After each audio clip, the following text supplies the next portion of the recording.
on a disk floating through space with a tiny sun.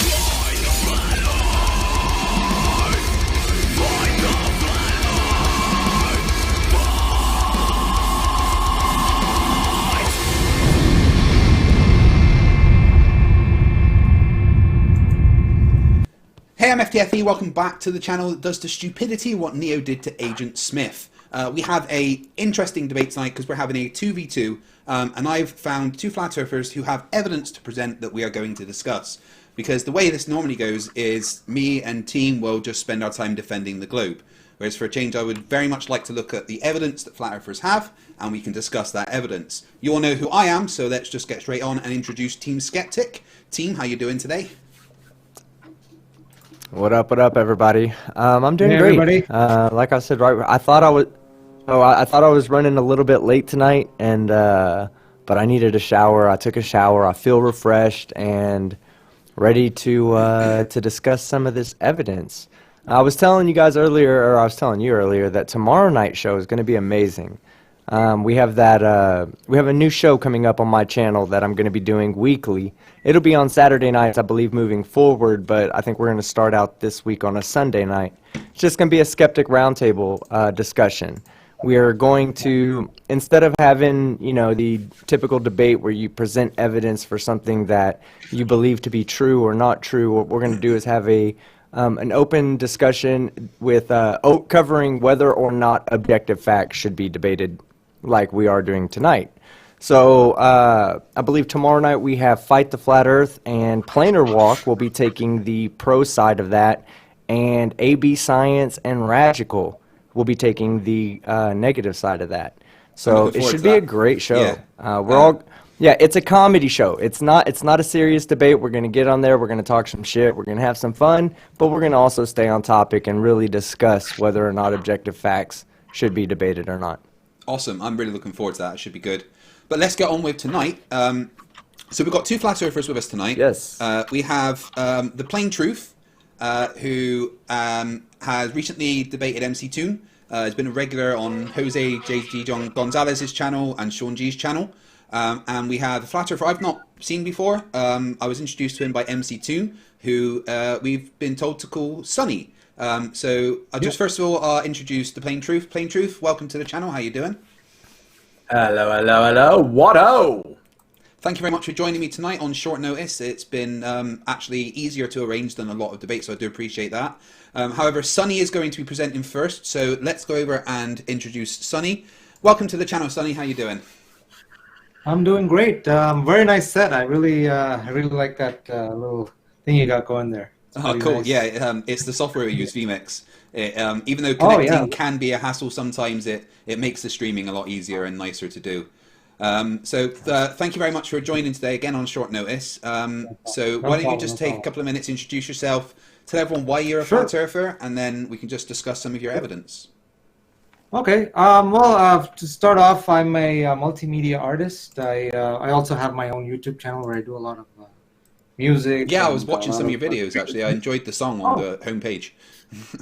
Well, thank you very much. I really appreciate you checking my stuff out. And as far as the flat earth is concerned, I've always been kind of a truther. And the flat earth, initially, I almost thought it was like a psyop to debunk the other real truths that were going on. And so I was very annoyed by it. And then I said, you know what, I set out like, this has got to be the easiest thing to debunk. I was a huge Neil deGrasse fan, and in fact, when I first got my TV back in 2015, the smart TV, the show that I binge watched was his whole Cosmos or something. Mm-hmm. It was a great show on Netflix. It is a good show. So, and I've been like, my favorite movie was 2001: Space Odyssey. My brother and I loved to hear whatever NASA was doing. And so the flat earth kind of like shook me to my very core. I guess the first evidence that I got, like something's up, is that there was no actual photos of Earth. And that was, I believe there was a gentleman called Rob Simmons of NASA who, on their own website, admits that there's no actual photo of Earth. It's like all like, photoshopped composites together. And that struck me as very odd because, these days everybody with the phone has a pretty decent camera, and I'm like, wouldn't NASA just be able to well, first of all, I didn't know those photos were photoshopped. I just assumed, kind of like a lot of other people, that they were just photos, from space. Mm-hmm. So that, I guess, got me into the rabbit hole, and since then it's been an amazing journey. I did actually my first debate with MC Toon. Yes, that's the man himself, and as you can see, it is Photoshop, but it has to be, as the famous flat earthers have quoted several times. And I got into Eric Dubay, his 200 proofs for the flat earth, and I did my first debate with MC Toon, and that was very good too. And MC Toon was really nice, and yeah, he's nice. I'm enjoying that. Yeah. So, what would you say is your biggest evidence? You sent me through quite a few things that we can discuss. What would you say for you is the killer evidence to say that the Earth is flat? Just the footage I found of amateur, people just sending their drones and all that stuff up there. I know the technology is so much easier now that people can actually do that. Like, for example, this is, the video that you're showing right now is a great example. It just keeps going higher and higher and higher, and you can still see a flat horizon, no matter how high you go. And in the beginning, when I first started watching this, okay, the curve's going to show up, the curve's going to show up. But it just keeps going higher and higher, and the horizon keeps raising with the height. And it was quite bizarre and jarring for me. And on top of the fact that, NASA has to say weird things like, oh, it is Photoshop because it has to be. So it just, I hope you're understanding where we're coming from, the flat earthers. And I always like to, like for instance, this is 1,500 feet, right? And of course, there's the old, the curvature, they always say 8 inches per mile squared. So I'm wondering, where is that curvature going to show up? Where am I going to actually see the roundness of the Earth? And so far, I haven't. I've tried to convince myself not to become a flat earther, and I'm talking with a lot of globe believers. My brother is still, of course, into that, and he even said that the reason we didn't go to the moon is because the budget. And then, of course, I find out NASA has an amazing budget, like $65 million a day or something, and it seems a shame. End the debate. Why is the flat Earth even a debate in 2020 when, for instance, I think this is 100,000 feet plus, and it still looks pretty flat. I haven't been convinced otherwise. Maybe you guys have an explanation. I would love to hear. I'm very forward. I actually want to be a globe believer. But, it makes things a lot simpler, Yeah. Honestly, it's all things that Team and I have heard before, and we definitely can have some good explanations for you. But before we get into discussing your evidence, sorry, Team, do you want to ask a question? No. Go ahead. So before we get into discussing your evidence, we go over to the Plain Truth and let him introduce himself and explain why he's a flat earther, and talk a bit about his biggest evidence. Then we can get into discussing the evidences that you both have sent me. All right, so thank you very much for that, Sonny. All right, Plain Truth. Let me get the camera over to you. Welcome to the channel. Why don't you just take a minute or so, introduce yourself to the people, explain why you're a flat earther, and talk about what you think your biggest evidence is. Well, thanks for having me on the show. I appreciate you contacting me. You're welcome. And I think I have to give a little bit of my background before I start off, because I don't think I'm the typical flat earther on two fronts. The first front was that I had no interest in any conspiratorial issues whatsoever before flat earth. I was briefly aware of 9/11 stuff, but that was basically just mainstream. I remember seeing George Bush say something about we're not going to entertain. I'm mixing now what an Obama voice with George Bush. I'm going to butcher it, but he basically said, we're not going to entertain any conspiracy theories on 9/11. We're not going to tolerate that kind of stuff. But I didn't even think about it. It didn't even cross my mind as anything important. So I grew up as a Christian, and I went to college and graduate school, got my master's degree in Bible training, had plans to go into the ministry, absolutely loved theology. I still do, but it was the philosophy and theology and spirituality, studying the Bible, all of those facets of my faith were very, very vital. And along the way, I gradually started to change my views in certain areas, and those areas were areas that you don't change your views on if you're a Christian. At least in the circles that I was in, conservative Christian circles. So basically, I studied myself out of a job and changed my views on the nature of the New Testament in terms of its expectation. I'm sure everybody knows about the end of the world propaganda that Jesus is coming back and Armageddon's and the beast and the number and all that kind of stuff. I changed my mind on those things through about 14 to 15 years of rigorous personal autodidactic study.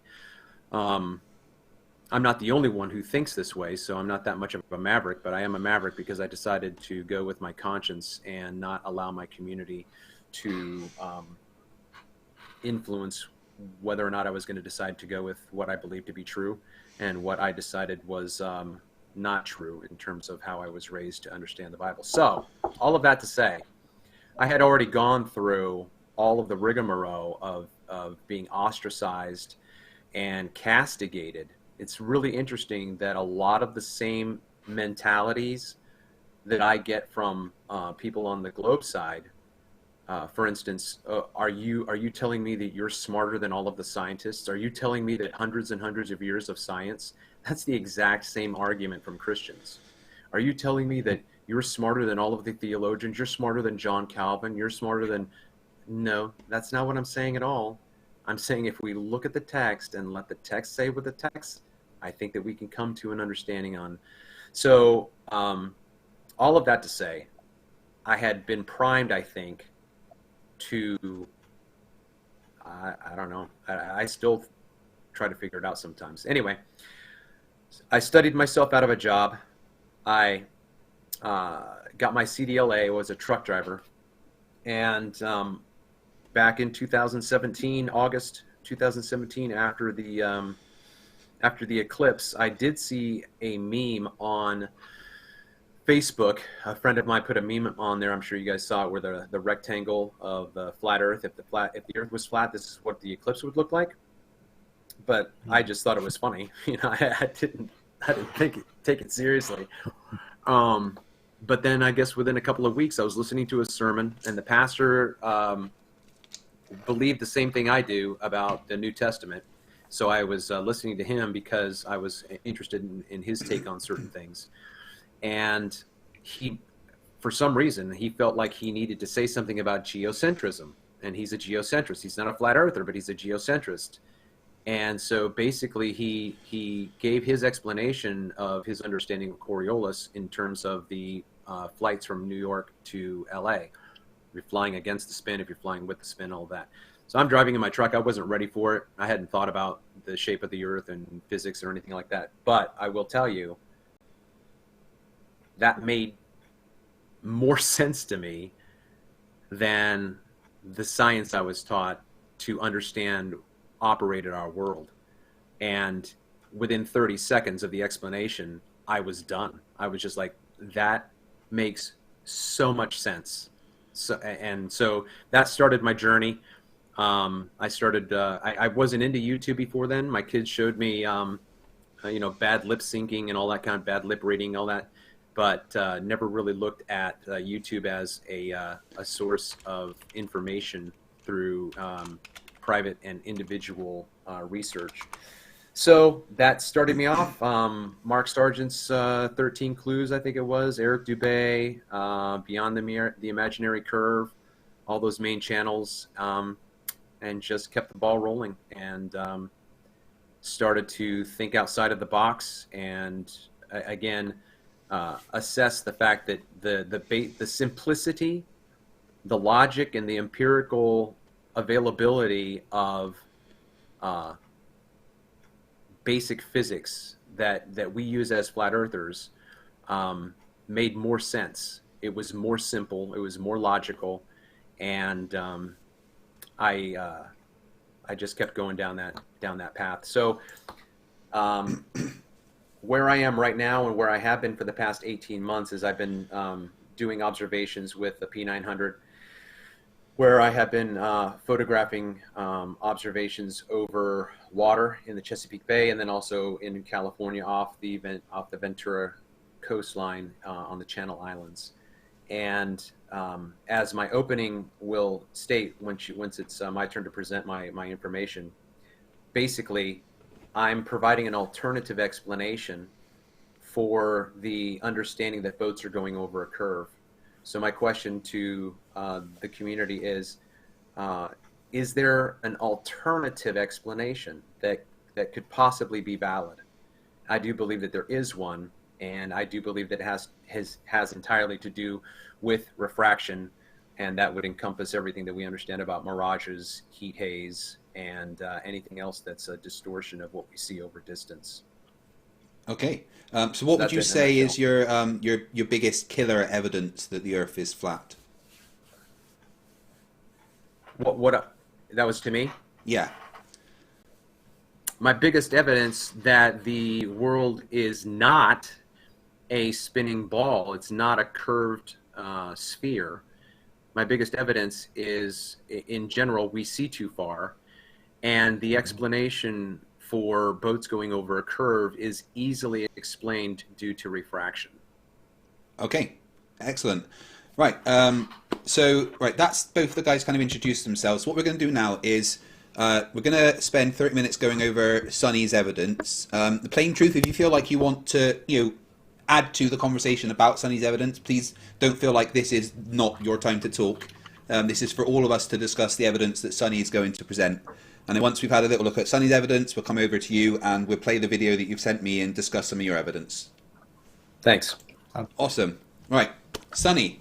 So now, Craig, are we supposed to allow them to just present right now, or are we going to stop them when we need to stop them? We're going to just discuss the evidence, so we can butt in and ask questions and stuff. All right, Sonny. Okay. So you sent me quite a lot. I've programmed it all into the software here. Where would you like to start? Well, the first one you started sharing, like just the camera going higher and higher and higher. Right. Yeah. And we're still unable to see any curvature. I mean, is it okay if we start from there? Sonny, can I ask you a question? Sure. Yeah, can I ask you a question about that? Since we've already seen that video, I'd like to just go ahead and jump right into questioning what you have to say about this. What is the determining factor in the distance to the horizon for you? If the Earth is flat, let's say the Earth is flat, we have no atmospheric obstruction, we have no refraction going on, it's a perfect vacuum, light should go on forever, so we should see forever if it was perfect vacuum, no refraction, no problem, right? But for some reason, we do notice that at about 2 meters tall, we can see about 3 miles away. We go up a little higher, we can see further. We go up even higher, we can see even further, as you showed in your video. So I'd like to know just right now, why do you think there's a horizon to begin with? Why do I think there's a... Well, initially I thought, okay, I'm seeing the horizon because I'm not high enough. So, like, it appears flat. I mean, I thought like a globe believer my whole life, right? Well, whatever I learned. So, I guess I assume that if, like, they show in the movies or, even NASA shows these rockets going out. And for some reason, it always curves when, they use their fisheye lens and stuff when it, I think when the rocket reaches, like, I don't know, 20 miles up or something. And it starts to, like, magically kind of like, well, they kind of force a curve with their fisheye lens, like distorted Earth. So I'm just wondering, like, how come when they send like a camera without that, obvious distorted lens kind of thing, how come it appears flat? That's like, shouldn't it? Well, I mean, okay. So Well, let's say before we jump to that, I'd still like to get you to answer my question. What is it? What is the determining factor in seeing a horizon? Why? Of course, like I've said, if there was no obstructions and it was, let's say, an infinite vacuum, we should be able to see forever. Now, we don't live in an infinite vacuum. We have atmosphere with atmospheric distortions and all these other really weird things that play a role on light. So why is it that we can only see 3 miles away at 2 meters tall? That's, the human eye can only see those so far, right? But what I'm talking about is the cameras should be able to see further. I mean, are we with that on that? Like, if suppose you took a camera and you just zoomed in, like, further, further. If the Earth is flat, you should be able to. Even if you put a telescope at 2 meters off of elevation, let's say 2 meters off the ground, you're still going to see no further than 3 miles away. It'll be much more zoomed in, but you're going to lose sight at 3 miles away. Probably, due to the atmosphere. So why is that the distance? Why is that the limiting distance? I'm sorry, go ahead. Well, like I said, it could be the atmospheric disturbance, but my question is, like, okay, I understand, like, at 3 meters, as you said, we may not be able to see it. But how about we go, like that video showed, like 108,000 feet or 20 miles up? Then there should be no, like, as you said, the atmosphere or whatever gets thinner and thinner, right? So we should be able to see. What? Yeah, but okay, so my question, the reason why I'm asking you this is because if just doing a little bit of simple mathematics, you can understand that the distance to the horizon as you go up, getting further away means that you have to see further. So the light literally has to travel further to you to get to you. So for some reason, when you go up, you can see further.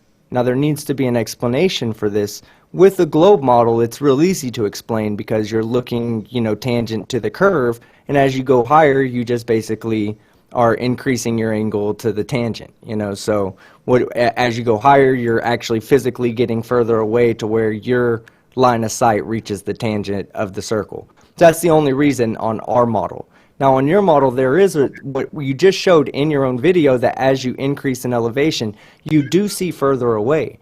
So now that's a physical distance that's now increased. You can see further away for whatever reason, and it needs to be explained.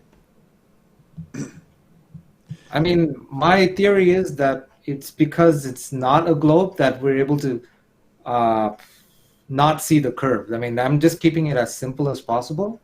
If it was a globe, then we definitely see like a curvature and something like that. But we're unable to see a curvature. Yeah, I mean, we can both agree on that. To paraphrase Douglas Adams here, the Earth is massive, like really fucking massive. Yeah. Like unimaginably, mind-bogglingly massive. You might think it's a long way for a trip down to the chemist, but that's peanuts to the Earth, And that's why the majority of the time we can't see the curve, even when you're at like 100,000 feet. That really isn't that high up compared to how big the Earth is. Now, if we look at your video here, this is clearly fisheye because there is actually moments where, like here, it's actually concave. Sorry. It's not flat, it's the opposite way round, okay? Now, what you want to do is find cameras that don't have the fisheye, and the famous dog cam sent up, and it had 2 cameras. One did have fisheye, one didn't. Now, in this one doesn't have fisheye because you can see it crosses the center point a few times, and the horizon stays convex, showing that when you are up at a certain distance, and you have the correct camera to look at that, you can quite clearly see that there is curvature. And even on the right here, you've got the compressed image of what that is on the left, showing that you can see the curvature. A lot of the time, it makes it very hard because of fisheye and things like that. But when you use the right equipment, I don't think it's that hard to actually find the curve. So this to you is the curvature, the actual curvature of Earth.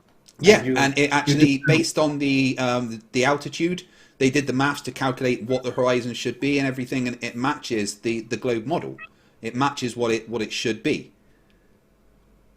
I mean, to kind of put into perspective how big Earth is, there's a little GIF here that you can see. It looks flat. It is flat all the way out, it really does look flat, even when really zoomed out, but that line isn't actually flat. That's part of a curved surface. So yeah, I agree. Yeah, it's quite hard to see the curve, but when you actually have the correct equipment, you can make out the curve, and then you can do things like compress it left to right to show that there most definitely is a curve there. Well, Yeah, this curvature, I mean, it's slightly distorted, by the way. It's not. I don't think it's the actual curve. If you claim that it's the actual curve, but sorry, team. I mean, I could show you. Sorry, I could show you. Yeah, I just was going to say the plain truth was trying to speak. Oh, plain truth. Yeah, sorry. Go ahead. Go ahead. Yeah, That's okay. Can you guys hear me? Yes, we can. Yeah. Okay. Just briefly, this goes into what I call the great scale negator, that the size of the Earth is so big that you can't detect certain physical attributes, for one of them being the curvature, the other one being the spin. But the problem with that is, and I don't want to necessarily get into a back and forth, because that's all I've ever heard in terms of this conversation, but just to say it, if you have curvature on the x-axis, you're going to have curvature on the y-axis.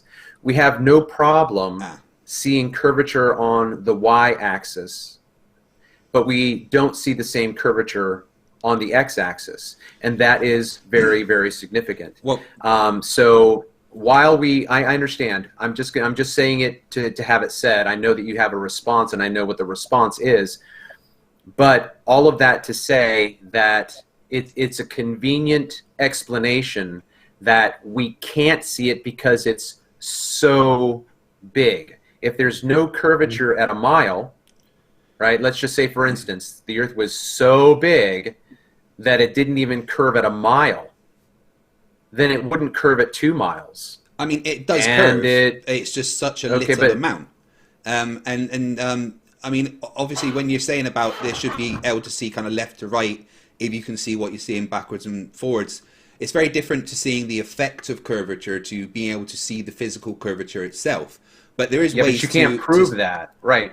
You can only assert that, Craig. You can't prove that. I can prove that there is a curvature. I mean, there's lots of ways to prove that the Earth does in fact curve. All you have to do is move away from the refraction to be able to do that, or have physical measurements. And one of the favorite ones that I've been talking about recently is actually LIGO, because both of the LIGO institutions have 2 4-kilometer long arms, and this one especially is next to water, showing that it is level. Level obviously doesn't mean flat, and at the building, yes, it does. Well, the actual definition for level, Merriam-Webster Dictionary, standard since 1863, adjective for level means conforming to the curvature of the liquid parts of Earth's surface. That's the actual definition of level. Right. So, and my point with this is, sorry, go on. I was just going to say, okay, if we're going to go along with that definition, I'm perfectly happy with that definition, because that does not assume a globe. Okay, so because water maintains its level, what that means in our world is not that there aren't any waves, but that at every point on the shoreline, that is horizontal to the previous point. So if you move 5 miles down the shoreline, you are at the same elevation you were 5 miles up, as long as you're on the water. Right. Now, you can climb up a cliff, but you're not at the same elevation. So that definition, I'll be done in just a second. That definition from Merriam-Webster is perfectly acceptable to me, because water does not conform to the exterior of a massive meteor in space. I mean, we can get into the reasons why water does do that, but the evidence that I give for LIGO is that, obviously, on this one, you can see one of the 4-kilometer long arms is running alongside water, which, as we can all agree, is level. But at the base, at the white building, the arm was like on the floor, but as it was at the end of the 4 kilometers, there was over a meter where they had to use precision pouring of cement to be able to keep that vacuum tube exactly flat, and it literally was a meter away from the floor, showing that the over those 4 kilometers, the floor had fallen away by a meter, which matches the globe prediction of what you should see. And we can look at things like this, where you can use a water level to show it below the horizon, which again all matches with the globe model. Yeah, can we just go back again, because you've made a claim about LIGO? Yeah. If you don't have the data right now, that's fine, but I would need to see the evidence that you have just described, and I mean, I don't want to. I don't have the time to go investigate this. The LIGO website, I don't live in America, so I can't do this, but I do know that both the LIGO institutes hold regular tours, like 3 times a week. And one of the things they point out to people is the fact that at one end of this, it was literally a meter. They had to, it took 20 years to calibrate because they needed to make sure that it was completely flat. And one end of the 4 kilometer arms was further away from the floor than at the beginning. And so let me this just comes ask, directly from the LIGO website. Curvature of the Earth. LIGO's arms are so long that the curvature of the Earth is a measurable 1 meter vertical over the 4 kilometer length of each arm. Without this work, LIGO's lasers would hit the end of each arm 1 meter above the mirrors it is supposed to bounce off of. No, I get that they have an explanation, but in terms of validating that, how in the world would I be able to validate that? I would have to go there and investigate, and I doubt that I have that kind of clearance. But anyway, I don't want to. I just want to voice. I just want to make sure that I voice my dissent. Understandable. But we can discuss some more of that. I would definitely like to get into the reason why water sticks to the Earth, and we can talk about that a bit more when we get onto some of your evidence. Sonny, is there anything you'd like to say about LIGO and how I assert that it actually is evidence for the curvature of the Earth? Unfortunately, I still don't see this as a curvature for the globe, or proof of the globe in any way. So as there's no experiment. Like, I always like to look at the micro level before I look at the macro level. There's no experiment on Earth that we can ever do that where water doesn't find its level. I mean, there's no evidence of sticking to a ball. I mean, you could say something like gravity. Yeah, but okay. Well, yeah, but Sonny, as Fight said, if you were to think of a tire, okay, and you were to think of the distance from the very center of the rim to the outside of the rim, and then you would think about the distance from the very center of the tire, or the very center of the rim to the outside of the tire. So it's a few inches longer from one to the other. Now, if you were to go on the other side of the tire, and you were to put your finger on where the rim is, at the outside of the rim, you could say that the point that you're pointing at on one side of the rim is level with the point that on the other side of the rim that's equidistant from the center of the tire. Just like you could put your finger on the outside of the tire and then say that those 2 points are level with each other. Because what level really means is that it's an adjective to describe different levels. So almost like an apartment building. The bottom floor is the ground level, second level, third level, fourth level, all the way up. That it describes something that's equidistant from another reference point. In this case, the reference point in the apartment would be the foundation. The ground level would be the reference point. The second level would be the second reference point up. The second, floor up, or whatever you choose to measure it with. Yeah, that's a false equivalency because that's not remotely any. It's just to explain how level. But level doesn't necessarily mean flat. Level can. That's right, but level can be. Define your terms. No, that's just defining them properly. No, it's not. It's defining them according to your science. You have to redefine level. You have to redefine proof. You have to redefine theory. Okay. Level, again, I already identified what my. Yeah. What do you mean by redefine theory? We're not redefining terms here. Level. Go ahead. Level is I'll let not. you answer. Go ahead. There's a small delay, but there's a small delay for me. So if I start speaking over you, just I'll stop and let you talk. I'm sorry about that. Go ahead. Yeah. No worries. Nope. I got it. Thank you. I appreciate that. Level is not perpendicular to the center of the Earth. Okay, that's not what level means. Your analogy of the tire is not what we see in terms of water.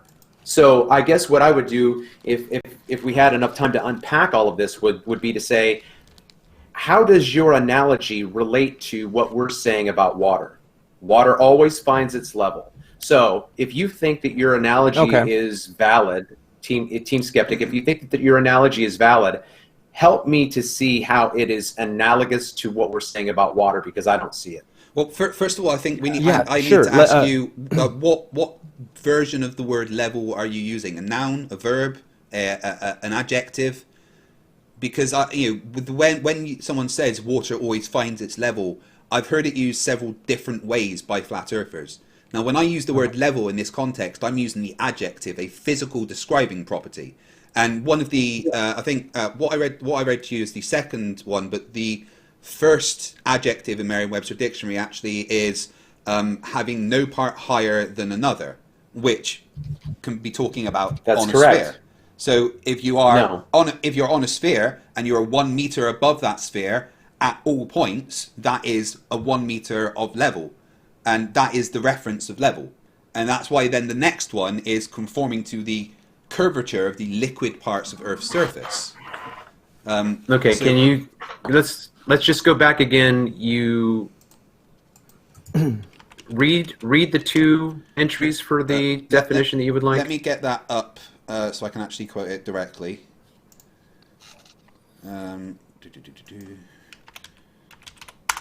Okay. Right, Merriam-Webster Dictionary since 1828. Level adjective. 1A, having no part higher than another, conforming to the curvature of the liquid parts of Earth's surface. Or 2, even on or unvarying in height, equal in advantage, progression, or standing. So that can refer to a flat plane or a curved plane, but it's describing level as in a reference to something else. But again, that's when we use it as a physical describing word, an adjective, rather than a noun or a verb. Yeah, again, so that definition of level I would disagree with, because it has been written to conform to the science of a spherical Earth, which is invalid. So I wouldn't take that. I mean, I'm just going with what the dictionary says. You know, the dictionary is wrong. I'm not choosing globe or flat. I'm just going with what the dictionary says. No, I know that you're not. I'm saying that the definition that the dictionary has given us is coming from the belief that the Earth is a sphere. So it's incorrect. I mean, so you're just saying we can't trust what the dictionary says? No, it's not that you can't trust it, Craig, right? That's not what I'm saying. That's a non sequitur. I didn't say you can't trust it. I said that you can evaluate it. I'm evaluating my understanding of physics and water. I'm definition based on my understanding of what Sonny described as a microcosm physics, what we see on a small scale, what we understand our world to be and do and behave like. That needs to be understood, that extends into the micro as well. So that's my reason for rejecting that definition. When you say the physics of water, what do you mean? Because physics doesn't really have its own... Water doesn't have its own physics. Water just complies to physics that are there. And the reason water does what it does on Earth is because it's conforming to forces. When you say water, the physics of water, what do you mean? The mechanics of water, the way that we understand. The way that we understand and the way that we observe water to behave, the way Sonny was describing that a little bit earlier. Go ahead, Sonny, if that was you. Yeah, that was me, of course. And as I was saying, just what happens to water in a pond, for example, or a glass? I always like to keep it simple. Well, and let me ask you a question. What happens to water when there's no forces acting on it? Like, you mean no forces at all? Like, there's always some force acting on it. It finds its equilibrium. It finds its level, Craig. Yes. Okay, it rests. No. When water has no forces applying on it, it becomes a sphere. No, in your Yeah, world, it does.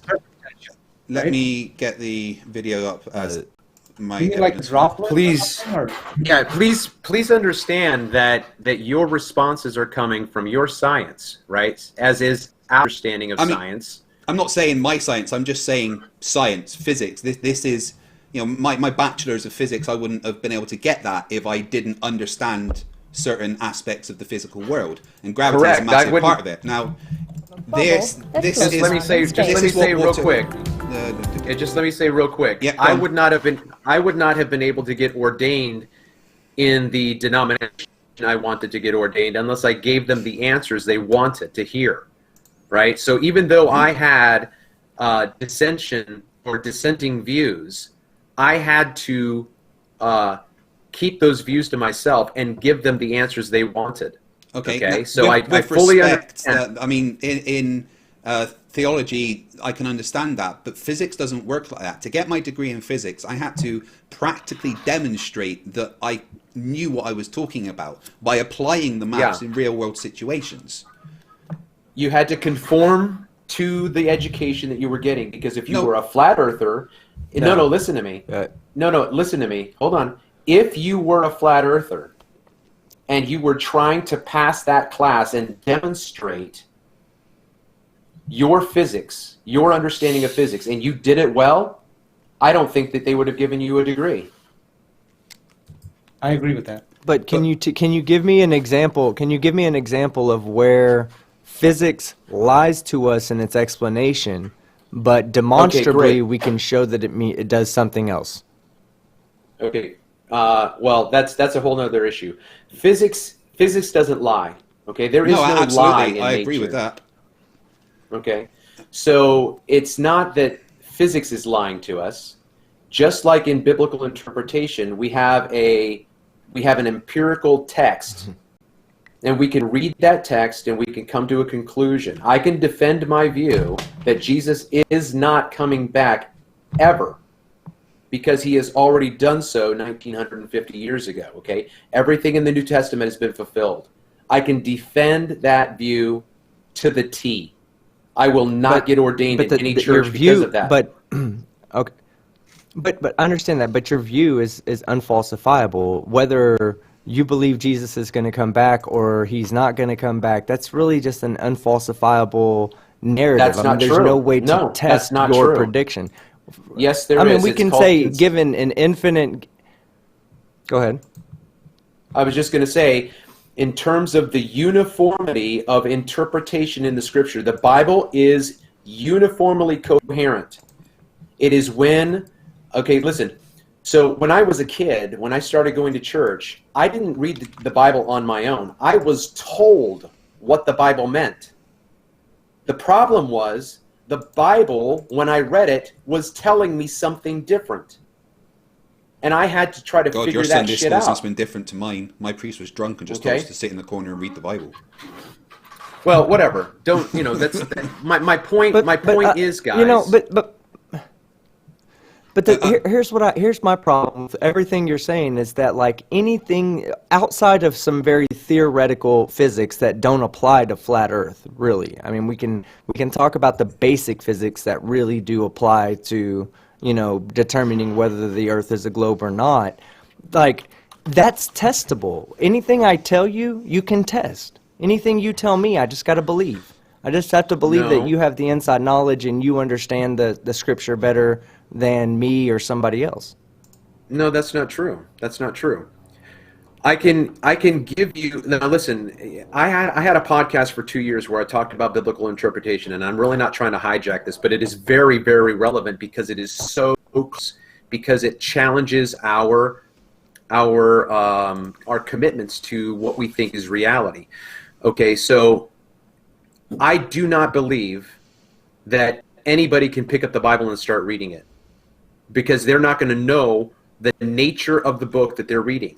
They have to be given information beforehand. All right, that's the nature of any education. If someone doesn't know something, Are you saying the Bible can't be taken? The Bible can't be taken literally, like a normal that's person correct. can't just pick up That's the Bible correct. and read it literally. Absolutely, goddamn right. I feel There'll like be the some- conversation. I'm not a religious person. Here. If we could get Yeah. back on track to, Okay. Yeah, I'm yeah. not a religious person, but I don't know I about was that. trying to talk about the claim about the fact that water naturally just finds its level and at rest. And I wanted to present this video showing that what happens to water when there is no forces applied to it. It naturally forms a sphere and will actually conform to the outside of an object because it will just sit there.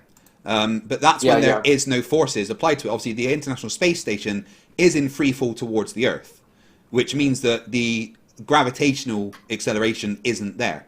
So this is the natural state of water, is to just kind of form a sphere and be there. And if there is a force applied to that, then it will react to that force. Yeah, you know what force is missing right here, Craig? Gravity. No, the spin of the Earth, Craig. Well, the spin of the Earth is not very much. 0.3% Yeah, it's so big. centrifugal acceleration. Yeah. That's the great scale negation, right? No, You can when you say the spin of the Earth, what force do you think that's applying? the only force that exists on a spinning surface, and that is centrifugal, an outward Okay, now effect. the math for centrifugal acceleration at the equator would be, now team, this is just in my head, was it 0.3% of the gravitational acceleration? Yes, 0.3%. So you would have to A spin 1 the Earth kilogram object, a 1 276 kilogram times faster for it to match gravity?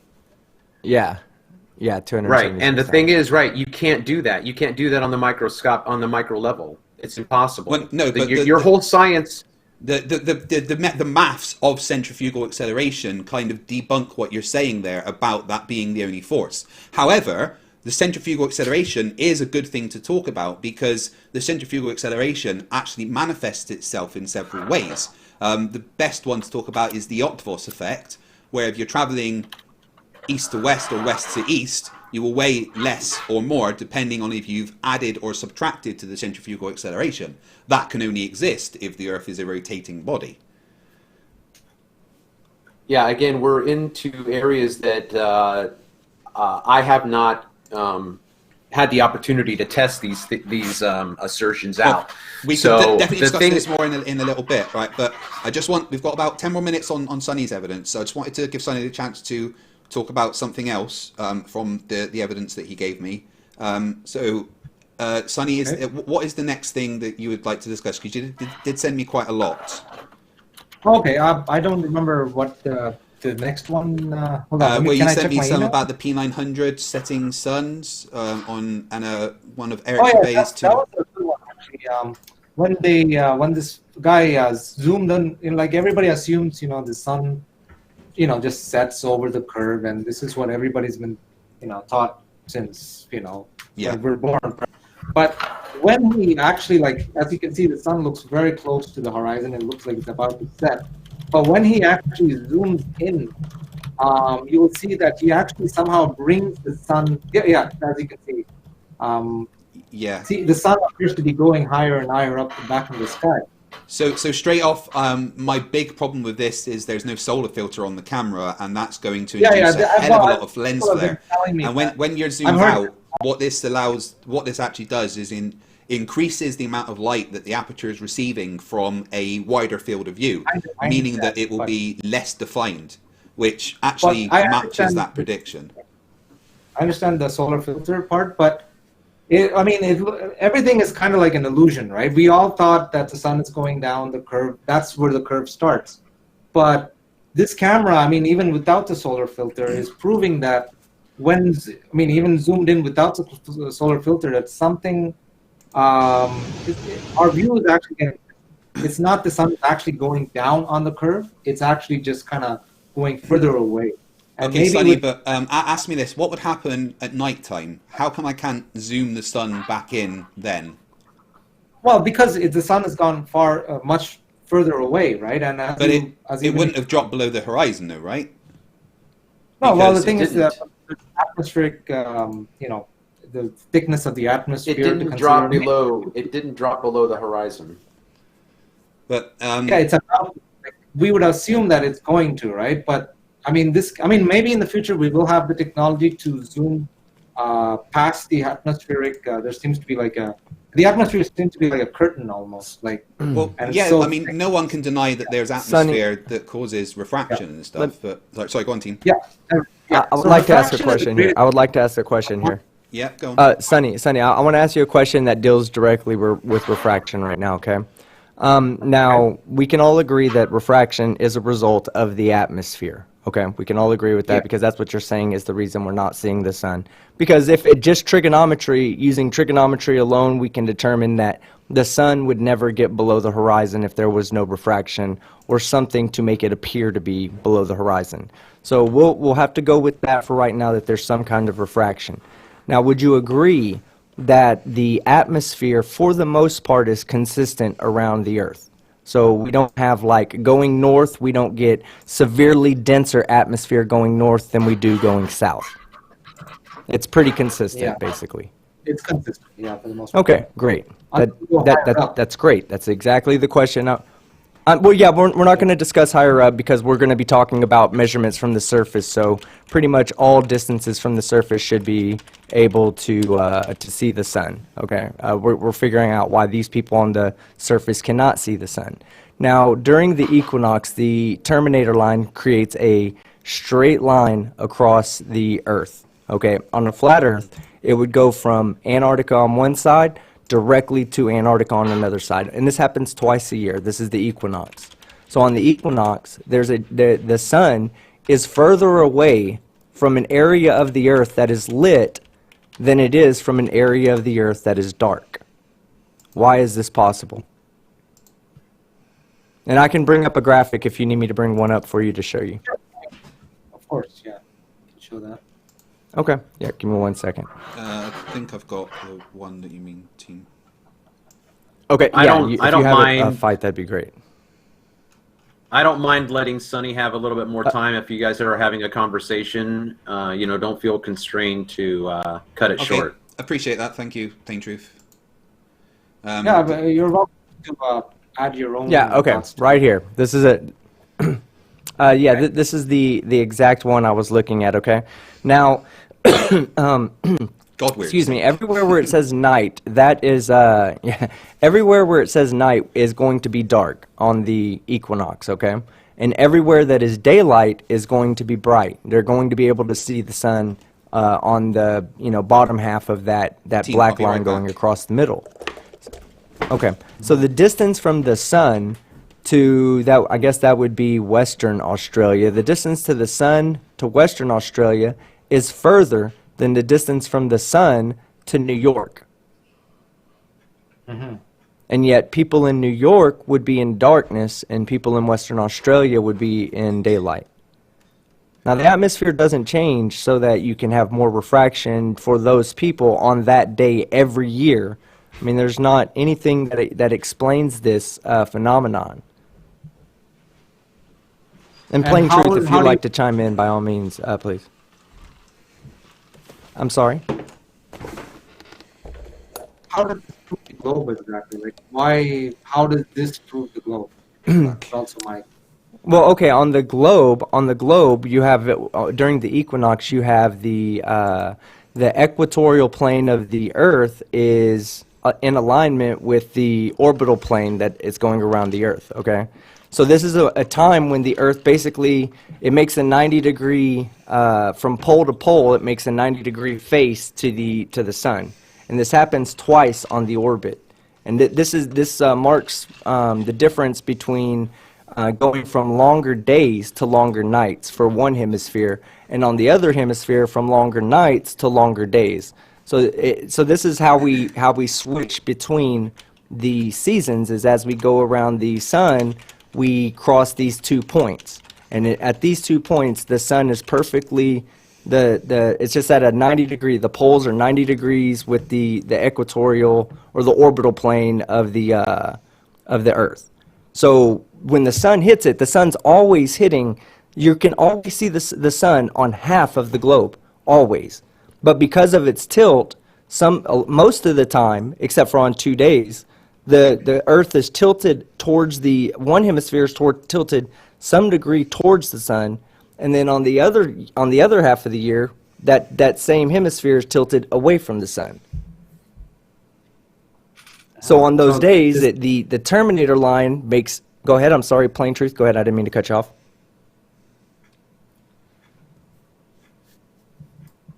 No, I'm muted. It wasn't me. I think that was Sunny trying to talk then. Actually. Oh, okay. I'm sorry. Sonny, were you trying to say something?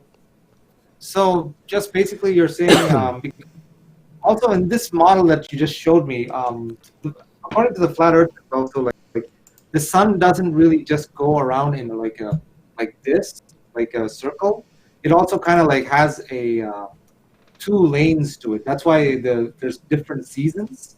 So like, I don't know if I'm explaining it the correct way, but it kind of goes like this, and then it goes like a little circle or like a big. It does a big circle over, and then it does a little circle over. So that's what causes the seasonal changes, according to the. Now I can understand that. That's what.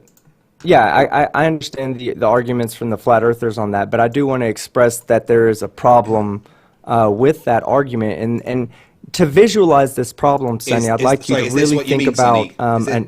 Is this what you're referring to, Sonny? Yeah. Yeah. Right. So okay. this could. So I mean, okay, model,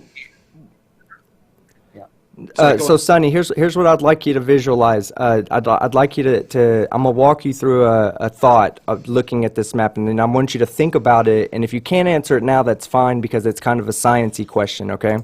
Now, let's say that blue line, of course, it extends up, so it would cross both the inner circle and the outer circle. And we're going to we're going to say that represents, going around 1 time per day. So for the sun on the outer circle to go around that circle 1 time per day, it would still need to make that journey in 24 hours, meaning that it would need to travel faster on that outer circle. You agree? Than it would on the inner circle. Faster, yes. In order to complete. Yes. Okay. Good deal. Good deal. Yeah. Okay. Good deal. Now, the easy part that you're going to be able to visualize easily is to say this right here. If you're in an office chair that can spin, okay, real easily spin, would just spin you. You got your arms kind of halfway out. Now, if you want to speed up, what do? I just you bring like, your arms in closer, right? Yeah. Well, yeah, okay, but let's say we're saying you can't add any energy. All you can do is move your arms in or out. When you move your arms in, it causes you to spin faster. This is conservation of angular momentum. If you want to slow down, you move your arms out further. Now, what we see in this right here is an exact opposite. The sun slows down when it's making the smaller circle and speeding up as it makes the larger circle. This requires an explanation.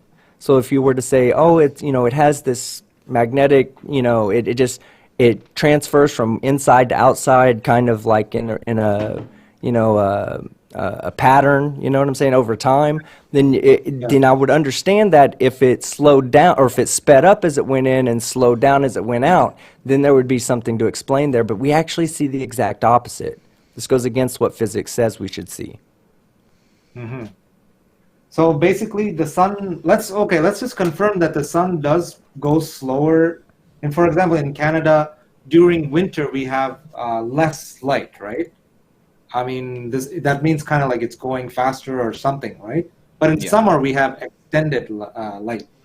So there can we both can we all agree the sun does vary in speed while circling? It's not a constant speed. It travels. Well, yeah, no, we always see the sun. It travels at 15 degrees per hour. No matter the time of year or day, it's always 15 degrees per hour that it moves across the sky.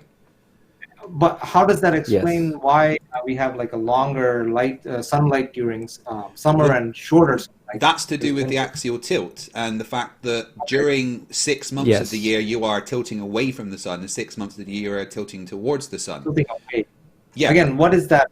How does the tilt affect the speed of the sun? It doesn't affect the speed of the sun, but what it does affect is the amount of energy from the sun that you receive. So when you're tilted towards the sun, you get a more direct beam of sunlight. So the energy from that particular beam of sunlight will hit a more condensed area, meaning you're warmer. But when you're tilted away from the sun, that same beam of light has to cover a larger portion of the Earth, meaning it doesn't receive as much energy, so it can seem darker and colder.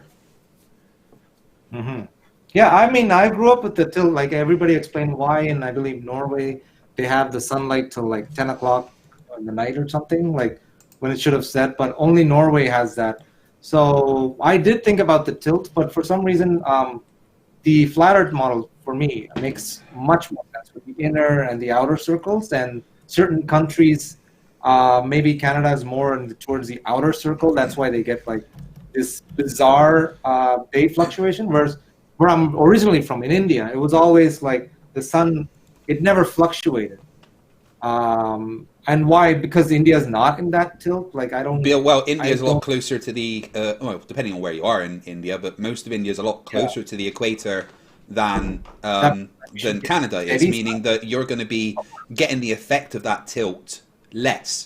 So the winters and the summers aren't as extreme as they are in Canada, and even where I am in Scotland. I'm quite far up the globe, for a bad term of words, but the summers here in Scotland can be absolutely boiling, but the winters can be some of the worst that you can imagine. Well, actually, where I am, you can get all 4 seasons in the space of an hour, but that's because of how far up the away, or how much of the tilt we have compared to areas that are on the equator. So, I mean, it all makes sense. And as Team said, for this to be a reality, it would mean that the sun would move across the sky at a different rate than 15 degrees per hour during different times of the year. And obviously, we have the fact that it would still no fight no it would still move at 15 degrees per hour. Yeah, no, it'd still move at 15 degrees per hour, but because it's on the inner circle, it would take a slower amount of time. It would be slowing down in its linear velocity. And obviously, the angular size would change much more depending on the time of the year. I mean. You focus. I mean, the global believers seem to focus a lot on that magical tilt. I don't know. I guess.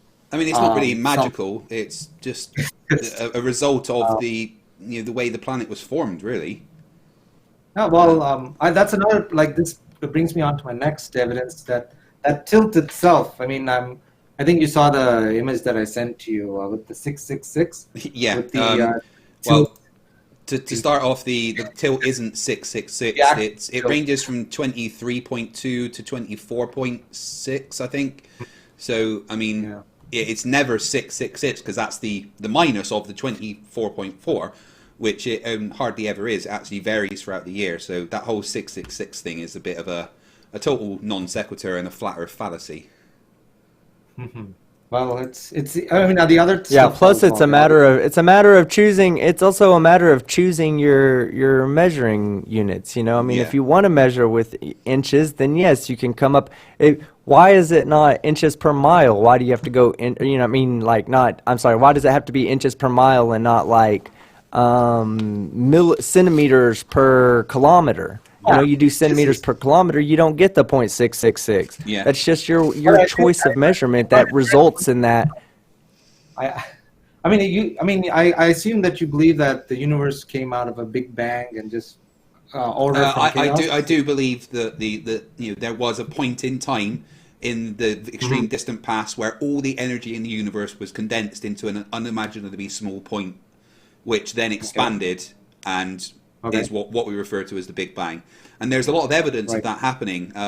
Well, there's at least evidence of the recombination event, which is about 360,000 years after the Big Bang, which is the point where the universe cooled to about 4,000 degrees Kelvin, and it allowed the highly energetic electrons and protons to combine.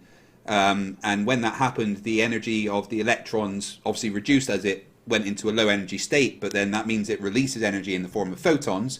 And as that happened all over the universe at the same time, that's what we see in the cosmic microwave background radiation. So, I mean, it's kind of irrelevant to the shape of the Earth, but there's a lot of evidence for a Big Bang and stuff.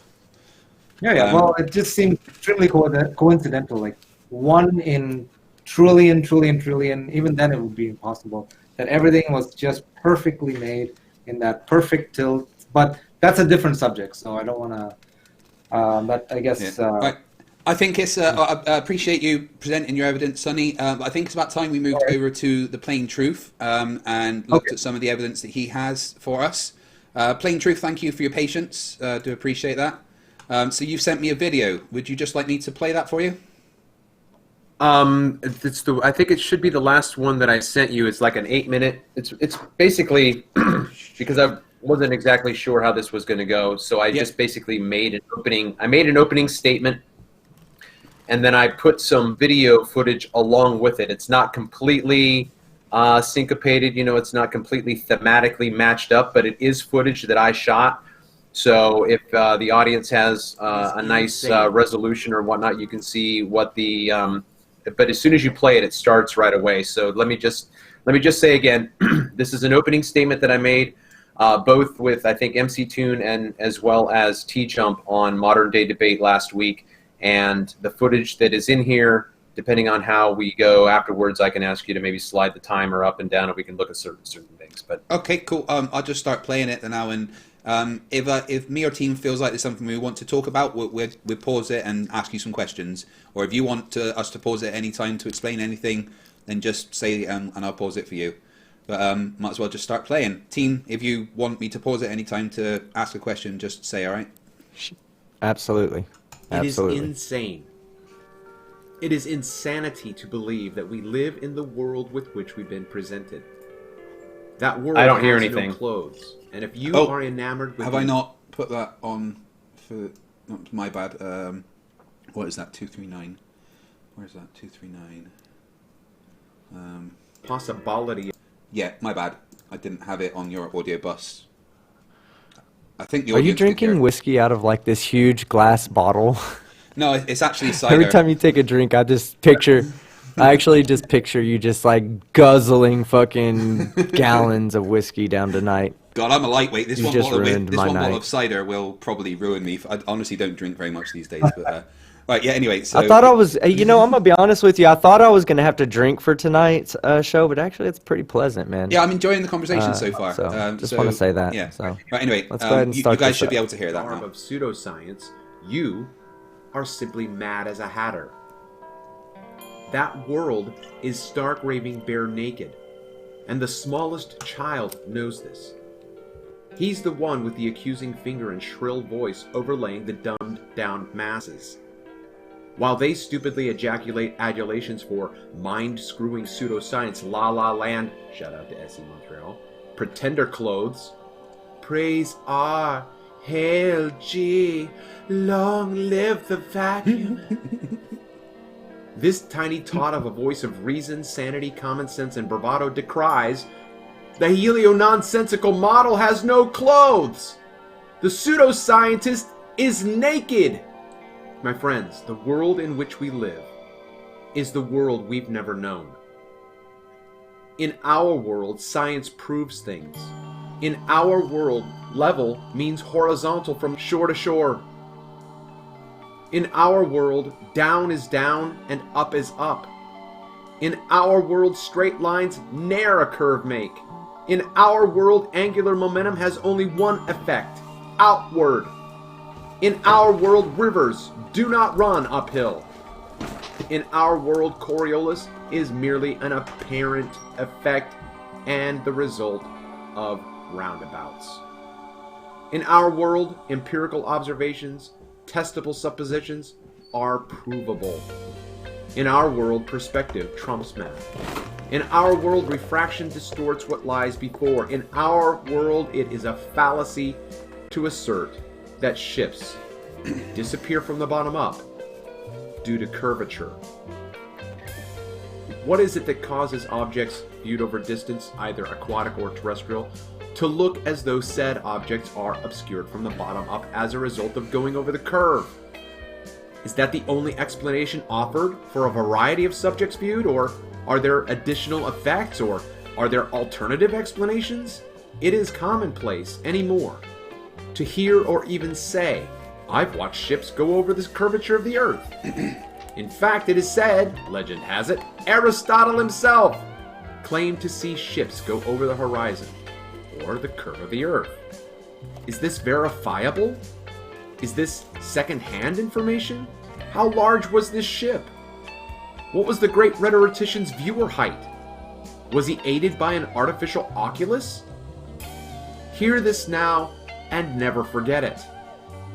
No human with the unaided eye is able to view with any semblance of acuity a maritime vessel going over the curve. No eye has that kind of resolution. At a certain point in the distance, the perception of the hull and the water becomes blurred and irresolvable with the naked eye. Not only this, but any aid to see farther into the distance will run into the same irresolvable fact. We cannot see as far or as clearly as we might think. But what we do see is right there in front of our eyes. This opening statement will present an alternative explanation to the ubiquitous claim summed up by the alleged astronomer Michelle Thaler.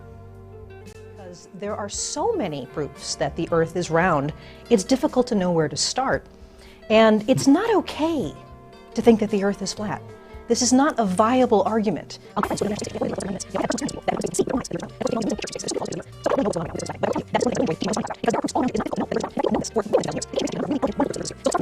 One of the things you can see yourself with a pair of binoculars is if you actually go out to a lake and there are boats on that lake. The farther away a boat is, the more the bottom of the boat will disappear and you'll basically just see the mast of the boat. And as a boat goes farther and farther away, the last thing you will see is the very top of the mast of that boat. And that's because the boat is actually going over the horizon that's curved. And that means that as it goes farther and farther away, you see less and less of the bottom of it and more of the top of that. You can see that with binoculars, by an ocean, by a lake. It's really easy. That wouldn't happen if the Earth were flat. But is there an alternative explanation? I will present an argument with evidence that there is. But first, a preliminary question. If we are engaged in scientific discovery, I have a question for all of the boats over the curve proponents. What alternative explanations were eliminated, that is, tested, in order to arrive at the singular conclusion that boats sailing into the distance, disappearing from the bottom up, do so because they are indeed crossing a physical threshold? I call this the bottom-up fallacy. In my over 18 months of collecting observations of birds, houses, lighthouses, boats, islands, and oil platforms, I can honestly report that I have never observed an object disappearing from the bottom up, let alone going over a curve. What I have observed and presented in my channel's numerous videos is whole objects being distorted, and that with a gradient variation. A gradient variation is the distortion of the observation occurring either in stasis or motion concurrent with its entrance into what I have called the aether band. Everybody drink. The aether band simply refers to the medium through which the observation is being made. Band refers to that micro or macro field of view in which the observation is. For instance, with the Channel Islands, an observation either of the entire archipelago can be made, or one can narrow it down to the natural 40-foot arch or the lighthouse. Aether simply refers to the air and all that constitutes its nature. For example, but not limited to, evaporation, condensation, wind, temperature, air pressure, humidity. Since the aether band is ubiquitous, its gradient is three-dimensional. And the only two variables controlled by the observer are height and distance. It is these two variables which determine how much and when the object will begin to be distorted. It is the aether band alone which determines why the object is distorted. The bottom-up fallacy basically begs the question that the object is disappearing from the bottom up due to physical obstruction. So, it is alleged, we see boats go over the curve and disappear from the bottom up. Therefore, if boats disappear from the bottom up, they are going over the curve of the Earth's horizon.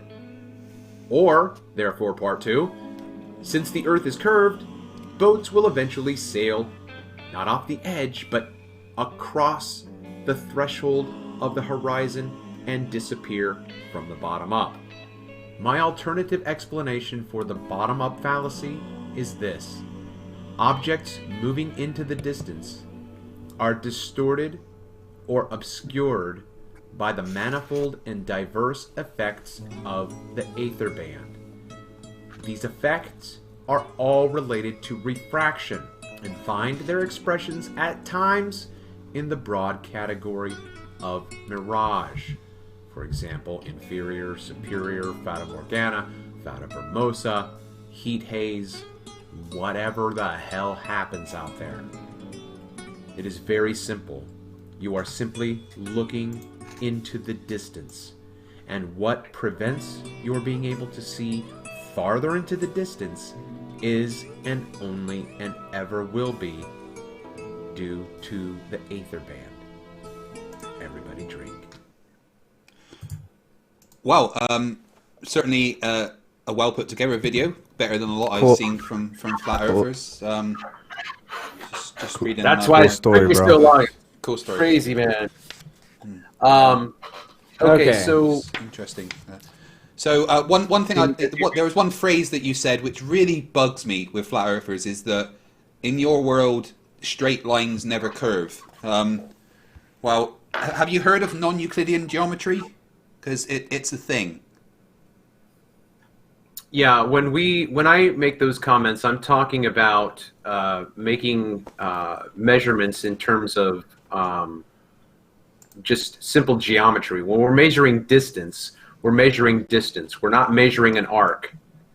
Okay, so if we're going to use, again, if we're going to use water as a level, and the aqueduct is 10 miles long, and we maintain the surface of the water the whole way, it's going to be level all the way across. It's not level to the center of the earth. Mm-hmm. It's level in terms of where it meets the surface of its container. That's what level refers to. So when you measure distance in that fashion, those straight lines are never hold on. There's a fundamental flaw in what you just said, okay? Because if you're talking about that the water inside of a contained, let's say you have a bottle of water that has a lid on it, okay? And you're saying that it remains level to the bottle. Well, the moment you turn the bottle 45 degrees, the water no longer remains level to the bottle. It remains level to the surface of the earth, which we consider being level to the pull of gravity. I mean, sure, but then okay, but see the difference between you and me is I can demonstrate here. I'll just use my big old bottle of brandy right here, right? Okay. Mm-hmm.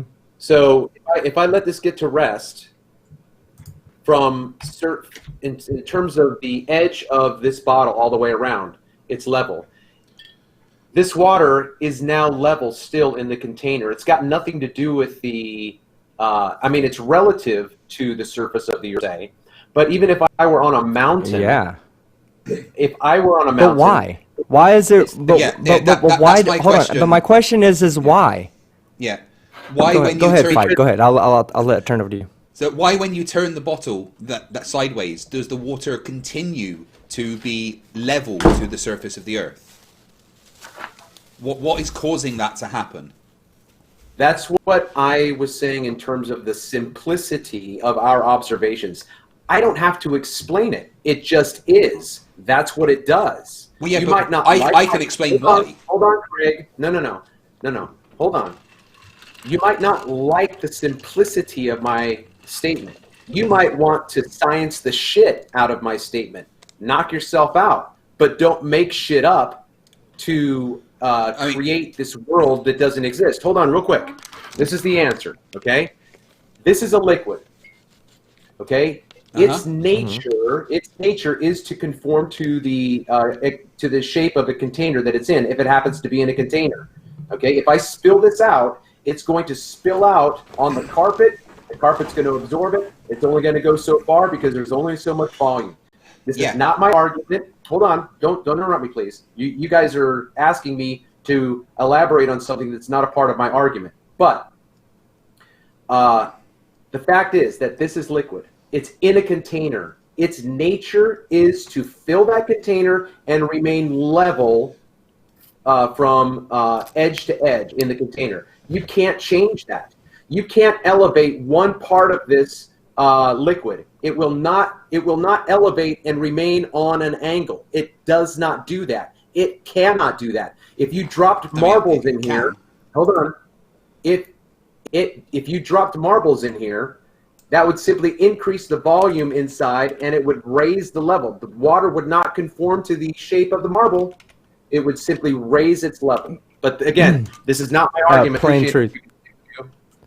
May I ask you a question about that plain truth? Why is the liquid always conforming to the bottom of the container, and why does it not fill the container completely? Why does it not expand to fill the container?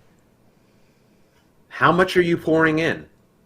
Is the volume okay? Listen, even the amount, hold on. Even the amount that's in your your container. I'm not trying to cut you off. Let me clarify. Even the amount that's in your container, why is it always settling to the bottom? Why is it not expanding out to fill the container in all directions like it should be according to the second law of thermodynamics? Okay, so why should it be? Again, you guys are not addressing my arguments, which has to do with we are. The thing about your argument is we're addressing the level liquids. Yeah, Go ahead. you're not asking the question why. There's a reason why the water in the environment that we are will conform to the bottom of that bottle rather than the side of that bottle or the top of that bottle. Everything will go towards the bottom. I know why too. Yeah, I know why too. Please tell us, because that is my question. Why does water seek a level? No, that's not the question you're asking. You're not asking the question of why. It sounds to me like you've just changed the question. No, it's the same question. Why is it going towards the bottom? Why is there always a desire for the water to go to the lowest point of potential energy? Yeah. The simplicity of it is that, again, this is the nature and the mechanics of water. If you put sand in this bottle, the sand would do the same thing, okay? It's not difficult, guys. Yeah, okay, there's a difference there, though. The water is a fluid. Sand isn't a fluid. And another thing that's a fluid is the atmosphere. And as Team pointed out with the second law of thermodynamics, if there is no other force present, the nature of a fluid is to find an equilibrium. You know, in that bottle, you have a high pressure and a low pressure, and there is something that is causing that to happen. There is a downward force. The only thing that is real about this bottle is it has a certain amount of volume, and there's a certain amount of brandy that is in it. The reason why it's at that level is because that's the amount of brandy that's in it. If we don't need any other force. There's no force on this. Brandy is brandy. It's a liquid. Brandy is not the atmosphere, so it doesn't behave the same way as a gas. It's a fluid. Same as the atmosphere. They're both fluids. Okay. This is you are now trying to be a wizard. No. I've got a degree in physics, and a large part of that was fluid dynamics. Okay, is brandy the atmosphere? Regardless, brandy is a fluid. No, not regardless. I'm not going to play your games. I'm not going to play your games. It's not a game. That literal definition of what's in that bottle is it's a fluid, but so is the atmosphere. But it's of a certain density. Listen real quick. I'm not going to dance around with this game, okay? I don't mean the same thing you mean by level, okay? If you then want your definition's to equate, wrong. That's the thing. No, that's incorrect. That's what we would have to have a debate for. But I'm not here to debate level and all of those terms. My opening statement was simply to describe my understanding of the nature of our world, and then to focus on the area that I have been concentrating my time on, which is how we see and what we see and why we see objects over water primarily. Yeah. Okay, but again. We'll definitely get back to that. But the reason I keep asking you why if that bottle wasn't there, the liquid would continue to go towards the floor. There is a reason why that happens. You can't just stop at because. There has to be a reason. I turn on my light switch, the light comes on, but there's a reason that happens. There's more happening than just me pressing the light switch.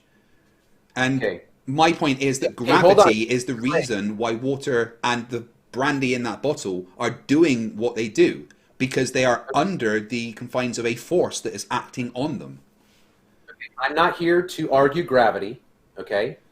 We are simply right now talking about the simple mechanics and nature of a fluid or liquid. I'll call it a liquid. I'm not going to call it a fluid because the atmosphere is not a liquid. This is a liquid, okay? That's what I was saying before about the word spelling of your scientific community. No, don't interrupt. I've got to say that you're wrong, because the basic fundamentals of fluids is that is a fluid. The atmosphere is a fluid. Liquid. Yeah, and that liquid is a fluid. Okay, and the atmosphere, Craig, I'm going to ask this one more time, Craig. Is the atmosphere a liquid? It has parts of liquid in. Is it a liquid? It's a fluid. Okay, we're not going anywhere. Everybody in the audience needs to understand and know that you are a wizard. Okay, I have a degree in physics, and a massive part of that degree was fluid dynamics. And a liquid is a fluid. That is a fact you cannot deny. And operating and thinking and speaking according to your scientific standards and language. No. The physics of the universe. That's what I am conforming to. No, not my universe, the universe. There is only one way that the physics work, and that is the way that we describe them. Like I said, I couldn't have got my degree in physics if I wasn't able to demonstrate that what I was learning is fact. Craig. I have to physically demonstrate with experiments that things like gravity are a thing.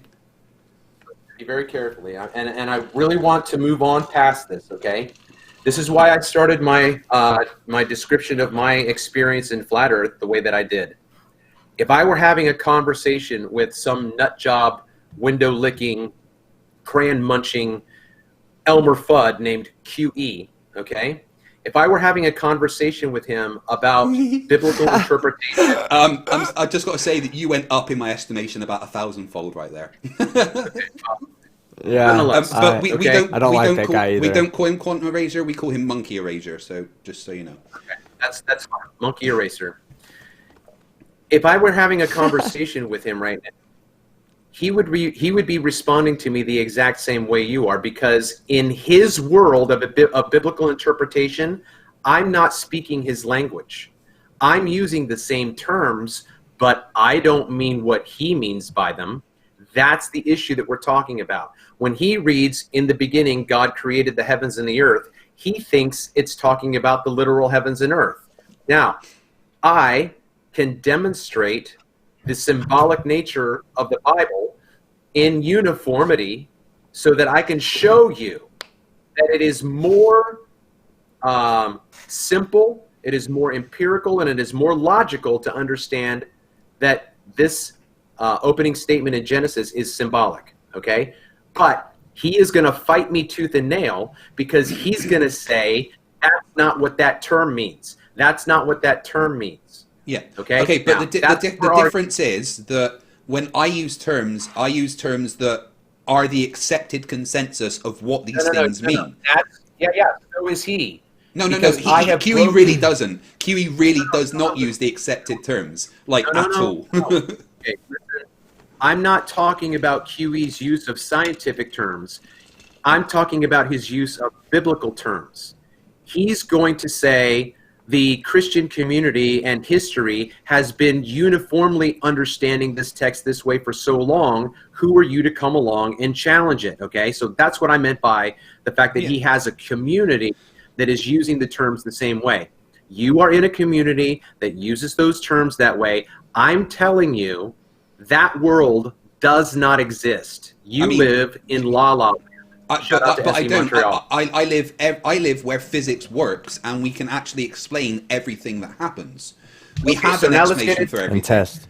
Yeah, and we can test it as well. But to talk about Okay, the so atmosphere is I where we want need to ask go. a question. Yeah, go on, team. Okay, I want to ask a question to the plain truth. When Craig showed the video of the water forming a sphere in space. I'm not going to get sidetracked on this. I really want to focus on my Well, no, area. I'm okay. I was going to ask in relation to the liquid that you were showing in your bottle. Do you not want to stick with that No. topic at all? I'm sorry, I was just trying to stick to that Let's topic. go. He wants to go to refraction, so we can definitely go to refraction. And the thing is, Okay, so no Okay. one's going to deny that refraction is a thing. But one of the things about refraction is, like everything else in the universe, it can be described with mathematics. Yeah, perfectly. Yeah, I don't give a shit. I don't But give a shit about but that. you should, because mathematics is the only place where proof exists. That's your world, Craig. No, Again, that's science. bullshit. That is Well, how science Sorry, works. but you can use maths to prove anything you want. Whereas observational experiment is much more. Yeah, but the thing is, you can always describe those observations with maths, and the maths will You need always to be describe correct. Not Listen to me. necessarily. Listen. Whoever's talking, real quick. Listen. If you want me to, right? If you want me to, I will not. I'm not going to really do this because I already spent 17 days in California unpaid. I will take next week off, and I will create a mathematical language to explain my photos. I'll create a mathematical expression. I'll create it, and you can't debunk it.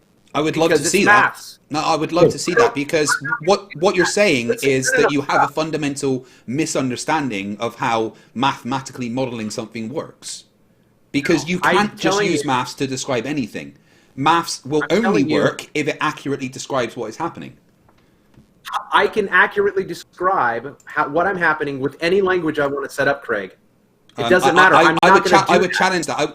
If you're saying you can do that, then I would love to see you do that. Because I've had a flat earther say to me before, "Oh, maths can prove anything. I can prove that an elephant can balance on the end of its trunk with maths." Well, fucking go on then, do it.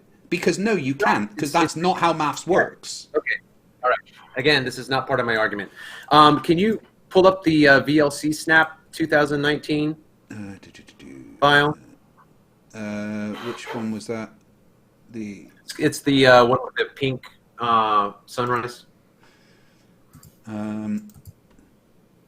It should be titled VLC Snap -3-18. Which one was that? You sent me that one there. Sorry, I thought I had them all in. I thought I sent you all just one big file of all the stills. No, I don't think I actually got that. Okay.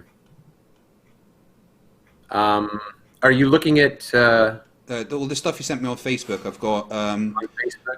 Okay. I've got free YouTube links you sent me. A link to Hyperphysics, Sorry, Wikipedia. that's my bad. I thought I sent that to you. It's right. If you send it to me now, I can quickly grab them. It's fine. Yeah.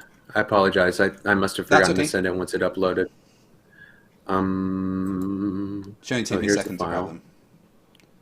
Just chuck it to me on the Facebook Messenger we've been talking on. I'm going to try to shareable link. Okay. Yeah, I must have been sending those other links while it was uploading, and then I forgot. That's okay. Let me just quickly grab that. Right, okay, so that's the one you mean. Let me get that over.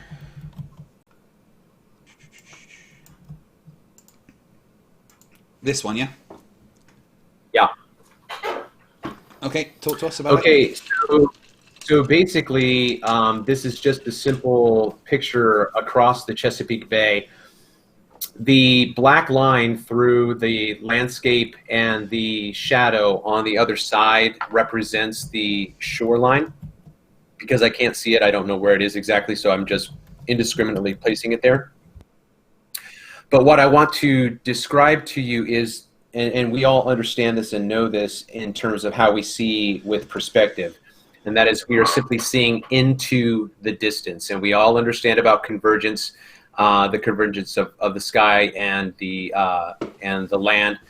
The horizon for us is that tree line, but if that tree line were not there, then it would be where the water apparently meets the sky. So I'm just putting that out there in terms of an example of that. Now, what we're looking at across the water here is what I have called aquabands, okay? Because we have different shades of water and they get smaller and they are different sizes. So I've just termed them aquabands. They are bands of water differentiated either by the flow, perhaps. You know, there's a difference in the texture and it's flowing. One current is flowing one way and the other another. Okay? The thing that we don't know is we do not know the distance of each of these bands. We don't know how long that distance is. It could be a quarter mile for the small lavender band up here, and in the middle that could be a mile long, okay? But we need to understand that we have distance moving into the farther distant shoreline. Now, I also would like you to consider thinking abstractly with me. That is, at the bottom of the screen, if we move up to the very first arrow where the purple meets the salmon colored, yeah, let's pretend that's the horizon. Okay, so let's pretend that where that lavender line ends, the sky begins. Okay, now what I have in my footage is mirage creating that horizon. But okay. we have to understand that that water is still behind the mirage. It's still going into the distance. You just can't see it. So you have a false horizon. Now, if we moved that mirage up to the next level, it would be the same reality. If you moved it up to the next one, it would be the same reality. If you moved it up to the next one, it would be the same reality.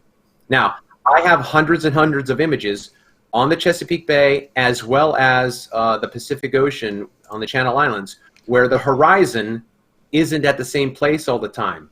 It moves. And the reason why it moves is either because of mirage or because of refraction. It's not mirage the is horizon. refraction. I understand, but I'm making the distinction that if there's not a mirage there, it's refraction. Do you understand the difference?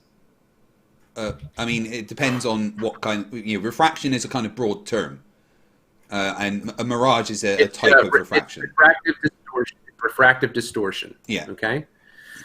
Okay. So, what I would like to show now, if I may, I think. Let's see.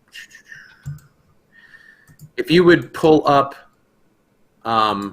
image 26. Or I'm sorry, 268 millimeter A. Okay, 268 millimeter A.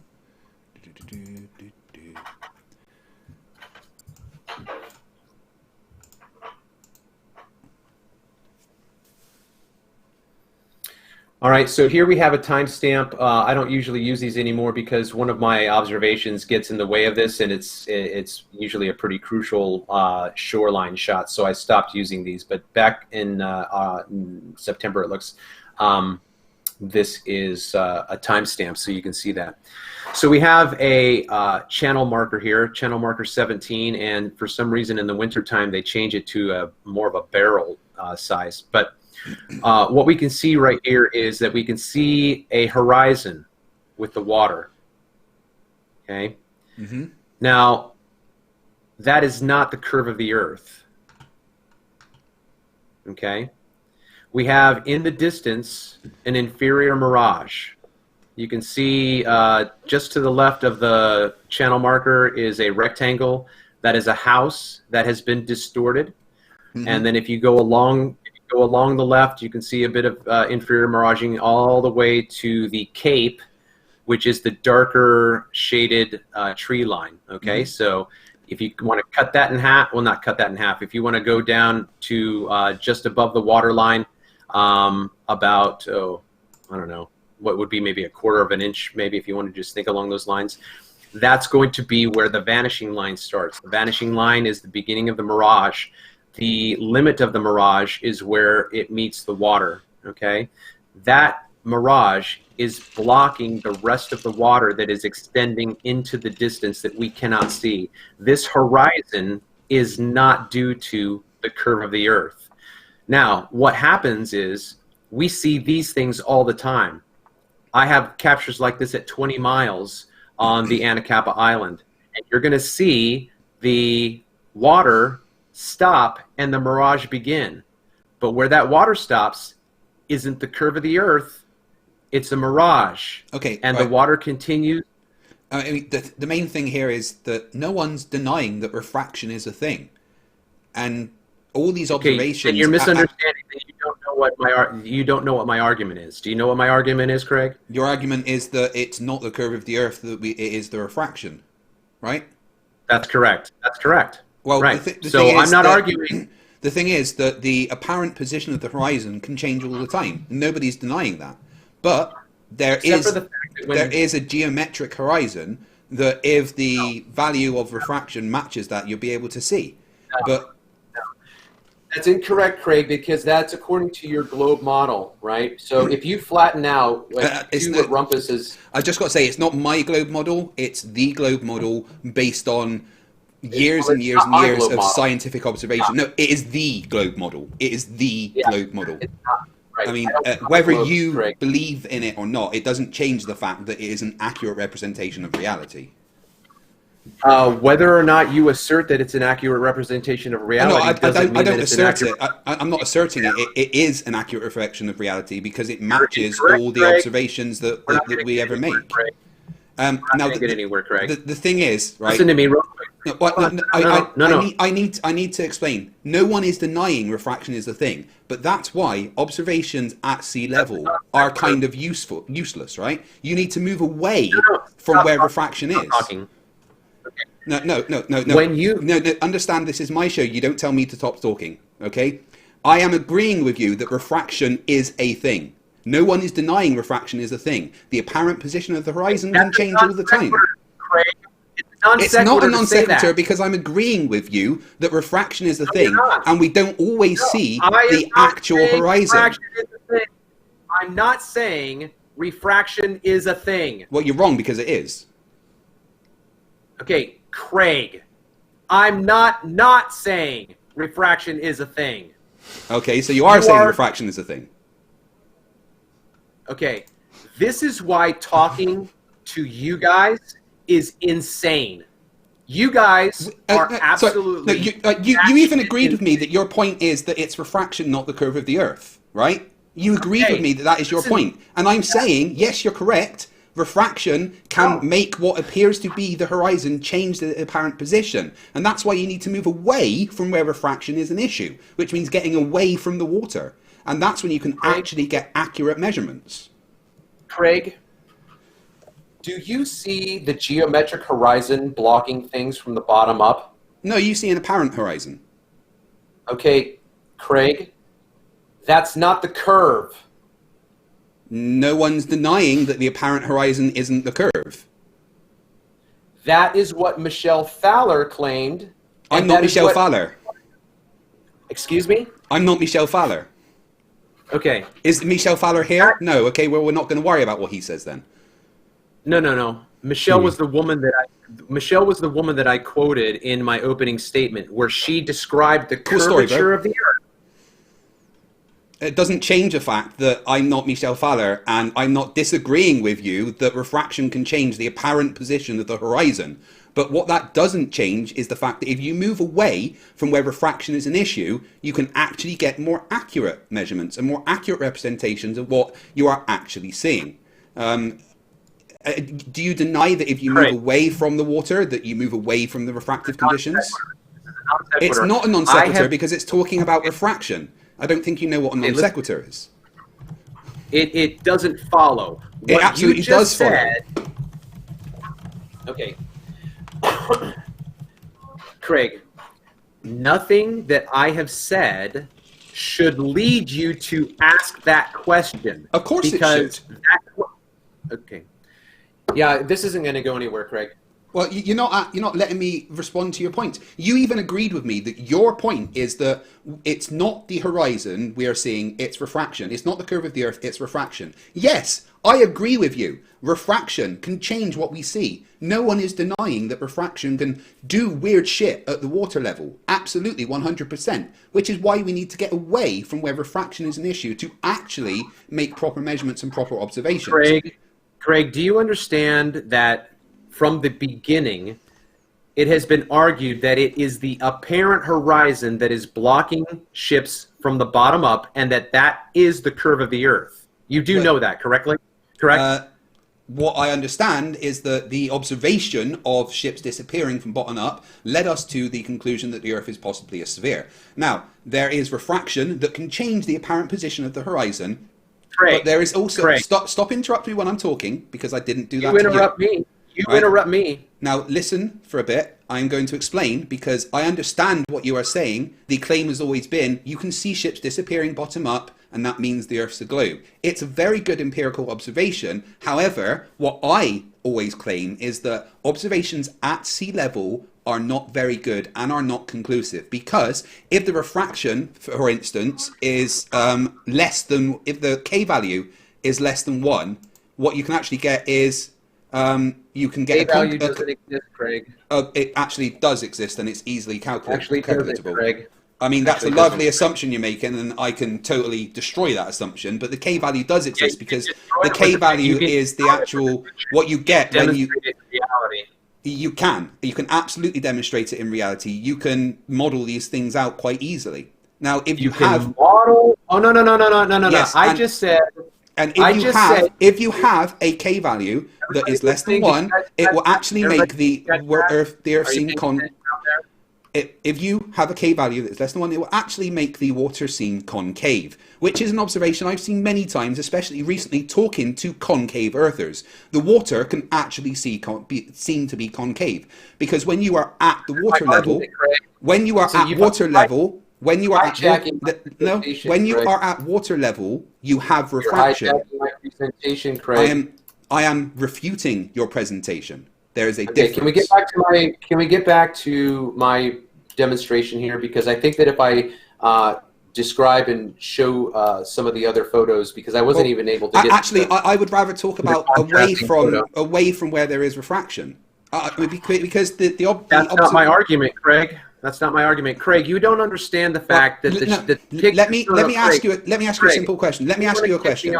Stop talking. Let me ask you a question. Okay. Do you agree that if you move away from the water, you have less refraction? No.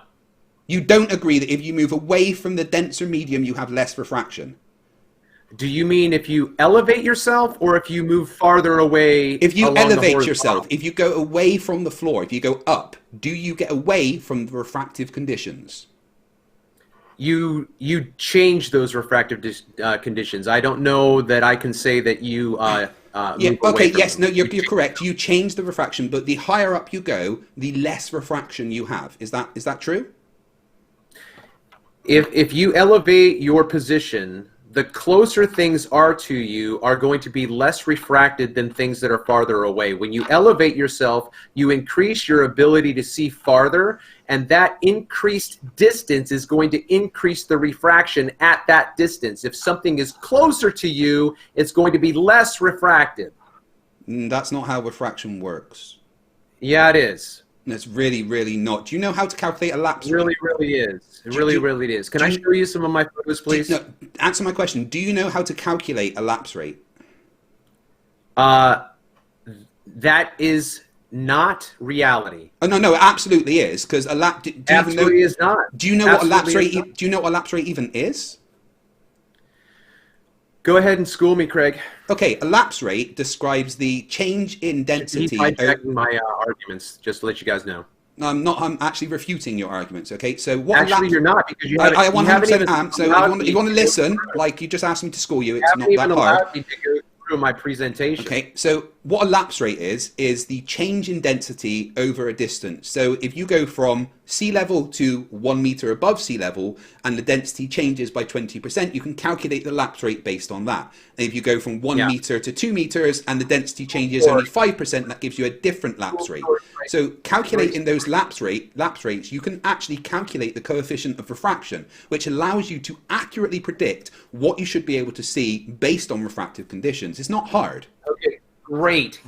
So you have a claim there. No, it's not a claim, it's a fact. Okay, Craig, you've just made a claim that you can predict a certain result in refraction. Is that correct? Absolutely. Okay, it's great. not even that hard to model out.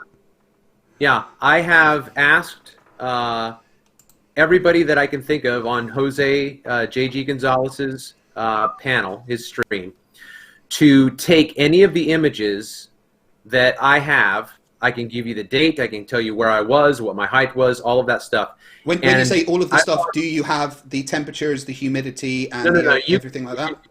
No. You can work that stuff out. I don't need to work that stuff out. So what you're saying is you took no controls and you have no idea what you're talking about. You can't control the weather, Craig. You can't control the temperature. No, but you can make records of it, and if you record what the density and everything is, then you can actually calculate these things. But as you have none of that, you didn't bother to actually get any of that, so we can't even assess your pictures based on refractive conditions because you don't have the information to allow us to do that. That's because you don't think that a picture can demonstrate reality. Okay, I don't have to tell you. Okay, hold on. Can I? I've been quiet. Can I step in for 1 second? I just want to say, like, well, everything you're saying right now being your demonstrable experience, I can show you this video right here if you'll just make me full screen so you can see it. And I can tell you that I'm looking right there, and there's no way for you to explain that observation. Right. Okay. Right. Great. Yeah. No, but okay. I'm refuting what you just said. You said. No, you're not. Okay, go ahead. Stop. Let me ask you a question, Team Skeptic. Okay. Sure. What's blocking that freighter in the background? What appears to be a large amount of water. It appears that the bottom of the boat, as it gets further away, is actually lower below the level. Go ahead. Okay. What is blocking the bottom of that boat? The apparent horizon.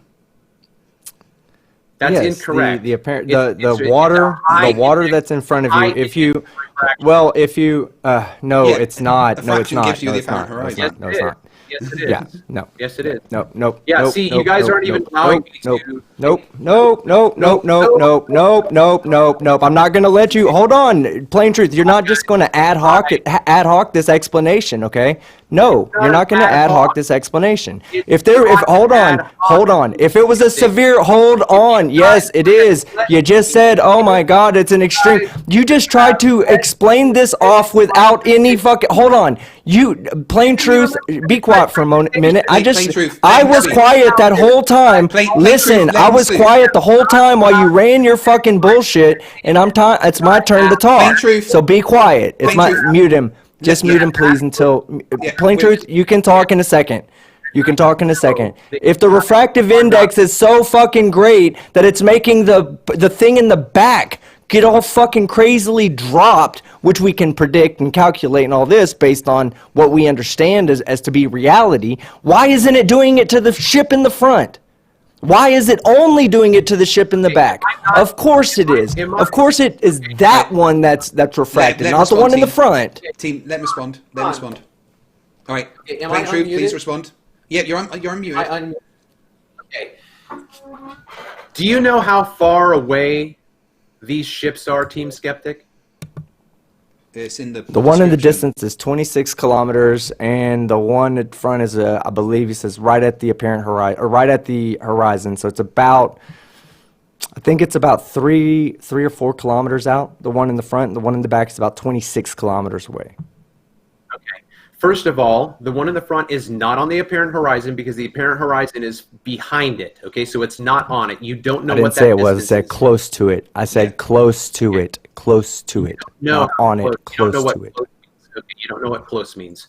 Okay, the second thing is the reason why this. Well, you don't know what the proximate- refractive index is, and yet you just say that. There is Jesus Christ. You can't refractive tell me index. that I can't say something when you turn around and say, no, you don't understand refractive index. You just say it. If you understood refractive index, you would understand why Craig asked you the question he asked you, why it's important to take controls. So you don't understand refractive index. You just know that's a point you need to say to explain your bullshit-ass observation. Go ahead. You asked me a question. Why is the picture going away? I've just made it smaller for the audience. I So they can't can see it. Okay, I'll put it back for you. Okay. Team Skeptic, you asked why the proximate ship is not refracted the way the one in the background is. Do you really not know? Why there's no refraction? Why there's no refraction? Why are we not seeing refraction here? Why is there compression on the ship in the back, but in the ship in the front, there's none? Okay. Distance. If you would have let me do my You presentation. think it changes that far? Yeah, yeah. If you would have let me go through my presentation, you would have had at least some introduction to the way I think about these things. Okay. So now let's just take it for granted that have you ever seen an image of something towering that's highly distorted, either Craig or Team Skeptic? On Have you ever the Black Swan photo, there's an excellent example of things that are that's extremely not towering. distorted. No, there's no towering. I asked you about towering. Do you mean looming? Do you not know what these terms mean, Craig? What do you mean by towering? Looming. Okay, I'm Tell going to give us. you an example. I'm going to give you an example so that I can show you because it's easier to understand by seeing it. Give me just 1 second, please. Shoot, where is these? Where are these images? Quick question: how far is the camera like zoomed in, like to I view think these to things? the max P900 zoom, I believe. Okay, I just wanted to know how far the Let camera me was. see if it's in the description. Sure. Yeah. I'll check the I'll get a description better- real quick. 1 second. Oh yeah. Sorry, I just had to In fact, remind myself. I'll send you that video. Towering is a more complex form of looming that can change the apparent shape of the object. No, looming is not towering. They are not remotely the same. I mean, I'm looking at the definitions right now. Towering and stooping are more complex forms of atmospheric refraction than looming or sinking. While looming and sinking change the apparent elevation of an object, towering and stooping change the apparent shape of the object itself. With towering, objects appear stretched, while stooping, objects seem shortened. The apparent stretching and shortening of the objects are not symmetrical and depends on the thermal profile of the atmosphere. And that's the important part there, the thermal profile. Those are things that we need to know so that we can actually talk about what we're talking about. You don't The need to know curvature of the anything about rays the- change more rapidly in some places. don't need to There know they're talking anything about the about the K thermal value when they're talking about the curvature of the rays, which you are saying doesn't exist, yet is part of the You explanation of don't towering. need to know anything about the thermal profile as long as you have the observation. The observation is absolutely all do. you need to. You No, absolutely you absolutely 100% do not. do. Absolutely 100 do not. You can't calculate anything. Then how do you? I don't. Oh my I God. don't need to calculate anything, Craig. Yes, you do. You absolutely do. Right, let me tell you why you need to calculate things. You need to calculate things so that you confirm what you are seeing matches a prediction. Okay. That's why you need to be able to know the thermal profile, the humidity, the density, the temperature. You need to know these things to confirm your observations. But you don't care about that because you don't know what you're talking about. It's not that I don't care about it. It's that I understand that it doesn't matter. Okay. Yeah, which proves you don't know what you're talking about because it absolutely does matter. well, that's it is the most what important. I'm It's how talking about. refraction happens. Say that I don't know what I'm talking about. That must prove that I don't know what I'm talking about. Well, you didn't even know Can what a you pull lapse up the rate was. picture? So how can you calculate what refraction's supposed to be? Okay, once you described it, I understood the concept. Okay, so will you pull up the picture that's in the Facebook Messenger that I sent you? Which one? The last one that I just sent you. Oh, right, okay, that one.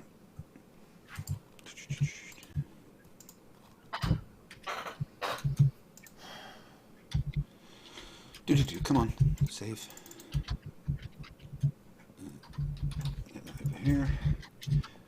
So, yeah, here we have an example of towering, right? That's correct. That is not to scale as to what that size or shape of that oil platform is. Okay, towering is a stretching up. Okay, so this is not an inferior mirage. It is an elongated. It is a vertical, elongated image. Okay, it is raised up vertically. That's what towering is. Yeah, it's another form of refraction. Okay, correct. Now, the argument that I make along these lines is the horizon that we see right there, that's not curvature. Okay? Whenever you see this line right here, it's never curvature.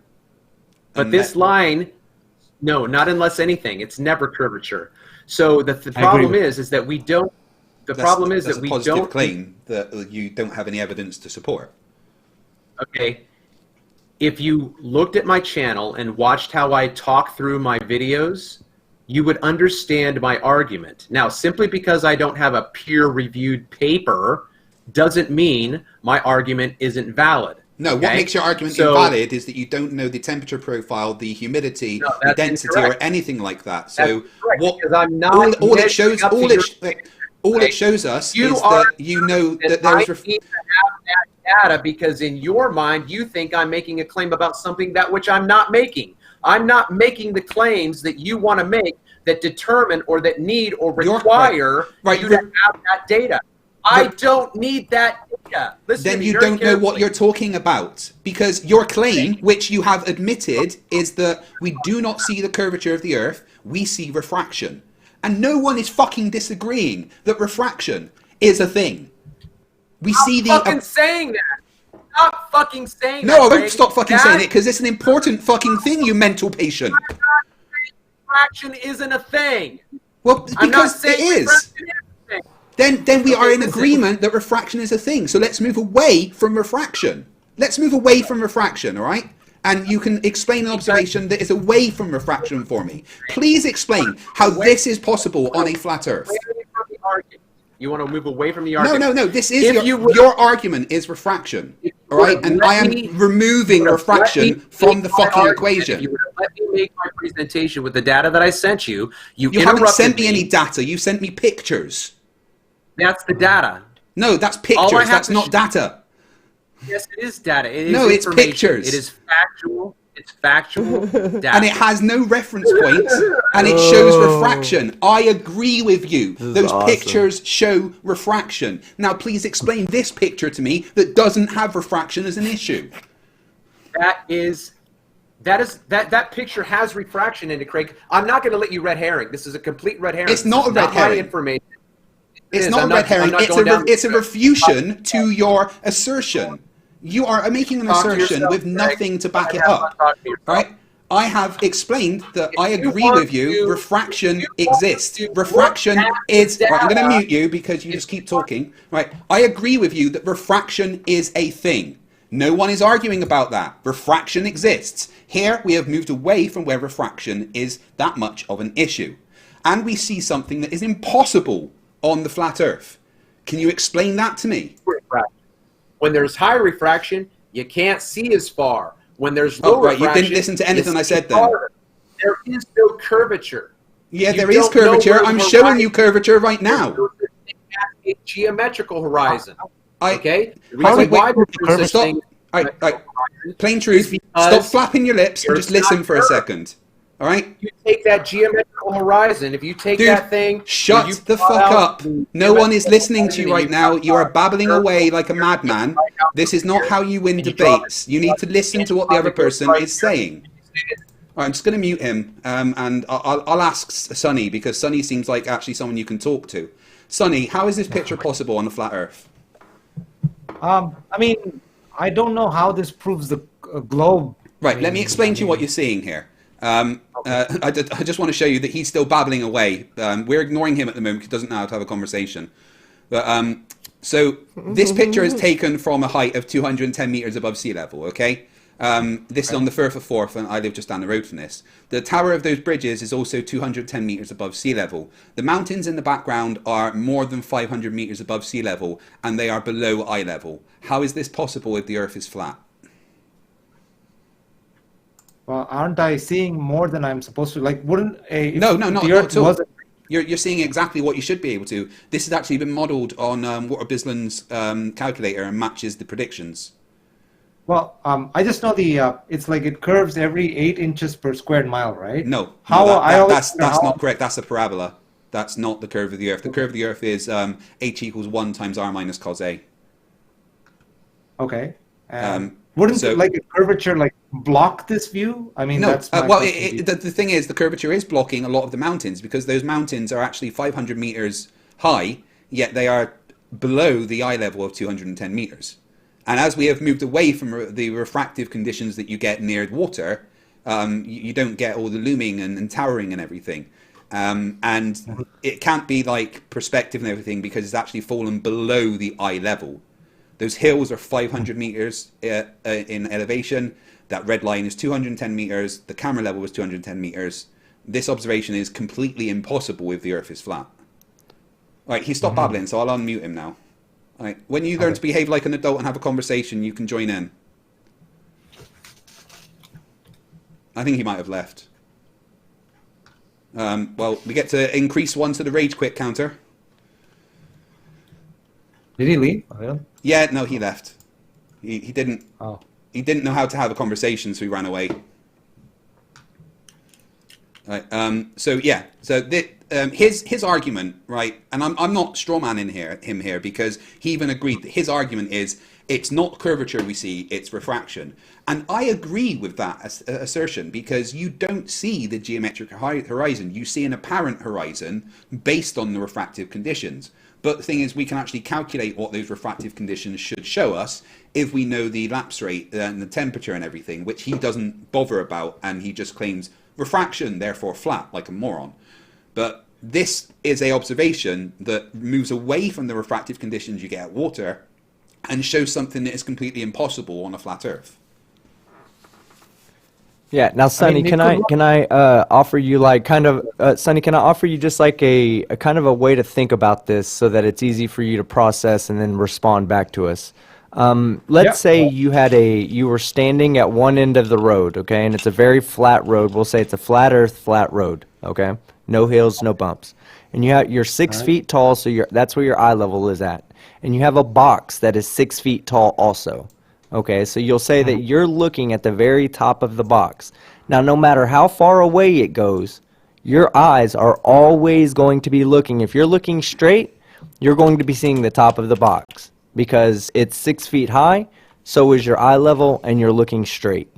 The bottom of the box will look like it comes up, and the box will look like it gets smaller the further it gets away. But never will the top of that box ever leave where your eyesight is. Do you understand that? Mm-hmm.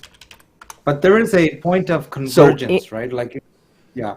Yeah, okay. Yeah, I agree. I'm saying, what I'm saying is like, if you're looking out, okay, no matter what, let's say we haven't got to the point of convergence yet, all right? Let's say that everything's going out and it hasn't gotten that small yet, okay? No matter what, as long as you can see the box, the top of the box will always be in line with your eyesight because it's flat and the top of the box is already at the top of your eyesight. So it doesn't matter how far away it goes, that portion of the box will always be at your top of your eyesight right in the middle.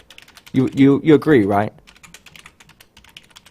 Yeah, I mean, yeah, as long as it's still in my eye, view of my eye, I should see it. Okay, yeah. So no matter how far away that box goes, anything on top of the box will also stay above the eye level, right? Mm-hmm. Yeah, and on top of the box. So yes. what we're seeing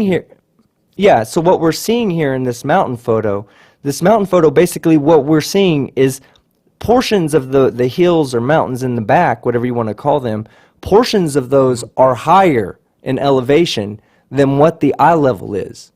However, the mountain's still below where the eye level is because the top of the tower, the top of the bridge, that little where all the tops of the pillars are, that is at the same eye level as the camera.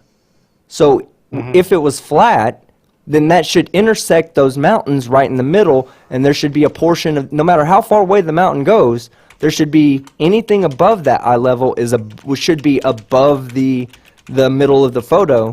and anything below should be below, no matter how far away the mountain goes. It'll get smaller as it goes further away, Yeah. but that portion will always be above eye level. Yeah. Should, if it's flat. The point of convergence would basically be this eye level, the red line. That would be the point of convergence that anything above that would shrink to, which, you know, we can agree on that happens. Things appear smaller as they get further away.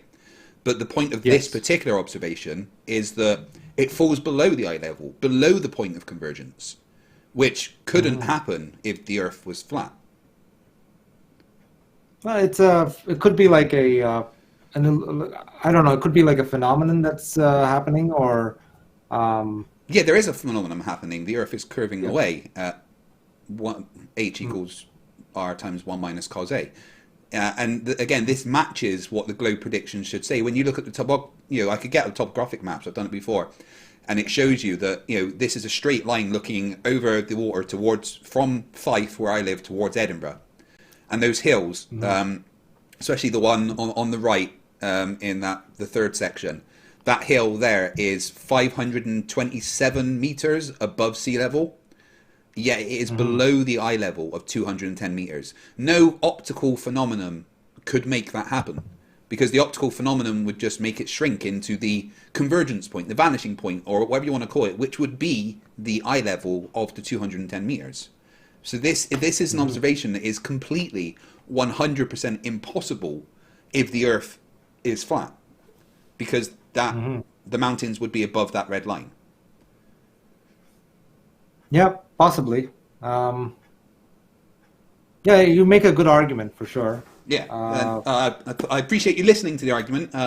Unlike the plain truth, you understand how conversations work. And it's just something, yeah, it's just something to think about. Nobody's asking you to change your mind right here, and we can easily have a peaceful conversation. I mean, we were doing well until, it just took a sideways turn. But Sonny, you seem all right, man. So I just... Yeah, I don't want you to feel like we're going to attack you or anything like that. So feel free to speak your mind and know that you're all right doing that. Team, future collaboration we need to do. Battle of the handlebar mustaches. Plain truth versus red pill philosophy. Jeez. That would be great. Oh, my goodness gracious. Right, so, the reason... Sonny, let me ask you one more question. What is your next piece of evidence that you just can't wrap your head around, that just doesn't make sense to you regarding the globe Earth? Sure, let me quickly check what I sent earlier.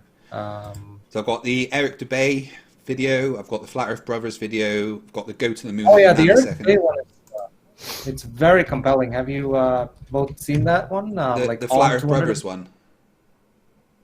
Yeah, of course, YouTube is also kind of censoring some things, so it doesn't look good on.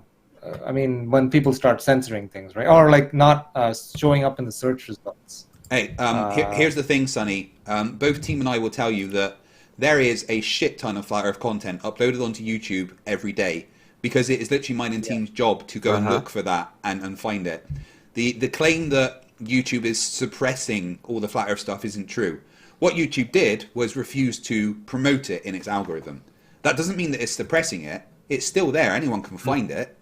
And if you're subscribed to these channels, you're still going to get notified of it and stuff. But YouTube aren't suppressing anything. Nothing's being hidden from everybody. And yeah, Sonny, if you simply add filters to your search, which, that's the hardest thing for people to do. That adds fucking levels of having to do things before you get to the search results. Most people just want to type flat Earth and enter, and they expect to see today's flat Earth videos. But that's not how search engines work. They want to give you what they think is the relevant information you're looking for. Now, I'll agree with you. YouTube will skew that more towards the anti-flat Earth stuff or whatnot, because that's probably what the most people are looking for. But at the same time, if you just filter it and say, look in the past 24 hours, the past week, the past month, you're going to find 90%. If you do the last month, 90% of the videos you find will be flat Earth videos, 100%. And that's for any flat earther listening out there. You guys don't think you can find flat Earth videos? Just apply some logic and click most recent, click last 7 days, 24 hours, you'll find the flat earth videos you're looking for. And then make some good ones so I can debunk them. Yeah, we need good content to actually debunk. Right, so this was the video you're talking about, Sonny, right? And it was around about here that you sent me the timestamp for, right? Okay. Yeah. Also, like any, I think I sent a NASA fail thing. Like NASA's always saying very ridiculous things. This is the NASA fail one. Is that the one you were talking about, the Flat Earth Brothers? Yeah, there's a number of them. I like. So like graphical manipulation, like people disappearing in and out. It's. I mean, all those kind of things are just video artifacts that, happens because that's, the person disappearing one, for instance. The reason that happened was because that wasn't a live footage that you saw of someone disappearing. That was a cut between two scenes that they did. Now but why are they doing that though? I don't. Just because they were making a video showing you some of the stuff, so they did a cut as one guy was going off to the side and another guy was coming in from behind. They're not hiding anything. The thing is that if NASA were trying to hide all this, do you think that they'd have things like that so easily available for everyone to find? Well, they're also under like a lot of tight deadlines. They have to present something. Yeah, right? Sonny, Come on, Sonny. Come on, Sonny. Yeah, Sonny. They listen, bro. Buddy. If they need to get something out, they're not going to put something out that like, oh my God, we didn't get a chance to check this. Let's go ahead and just put it out anyway because we trust that editor. He's never done us wrong before. No, if they were trying to hide something as monumental as the shape of the Earth, there would be filter on top of filter, human filter, watching to make sure that nothing was wrong, and that doesn't happen. I do want to interrupt the conversation briefly for a bit of breaking news. Sure. I'm personally quite sad about this news because do we all know of Mad Mike Hughes, the flat earther that built the rocket? Yeah, I've been reading it. So I've been reading it in the chat, man. That sucks. He today tried a launch, and unfortunately his parachute didn't open, and he died. The thing is about Mad Mike Hughes is that he set out to do something. Even if he's saying the Earth's flat and he's wrong and everything, he had a desire to do something. He built his own rocket, and he has the utmost respect for that. And the fact that he died doing this, I think, is a testament to his want for the truth. And whether he's a flat earther or not, that is a fucking awful thing that's happened. And I think we should all pay respects to what I consider, even if he was a flat earther, I think he was a bloody great guy because he built his own fucking rocket and tried to launch himself up. And a terrible accident has happened. I said it earlier. I said it earlier. We're all humans. I don't wish harm on anybody. Absolutely. Ever. No matter how much I dislike somebody, I don't wish harm on that person ever. We're all humans and we're all in this shit together. So when it comes to Mad Mike, I do want to say that he was a character, and he's a part of the community. That it sucks when you lose somebody that's a part of the community. It does suck. Mad Mike was an interesting fella, well, to say the least, and I'm sure he'll be missed, man. That sucks. I think whether you're a flat earther or a globe earther, that kind of dedication and drive to do something is something that needs to be respected. And R.I.P. Mad Mike. May your want for truth be passed on to other flat earthers. And that's why I believe in God. And there is. I don't know if you guys are atheists or. I'm an agnostic atheist. Agnostic. Oh yeah. I understand. I'm an agnostic atheist as well. Oh yeah. I used to think that I was just an atheist, but Steve McRae changed my mind. Yeah. See, it's hard because. Even if you are a globe believer, like the odds of all of this happening, like to the decimal point of perfection, the tilt is if you believe in the tilt and the globe, all of that happening, it's mind blowing to think it just happened by pure rocks colliding or whatever. I used to think that like just pure random. Can I ask you a question? When you play, do you expect in let's say a 5-number lottery, do you expect a winner every night? Do you go to play the lottery expecting yourself to have an actual chance at winning?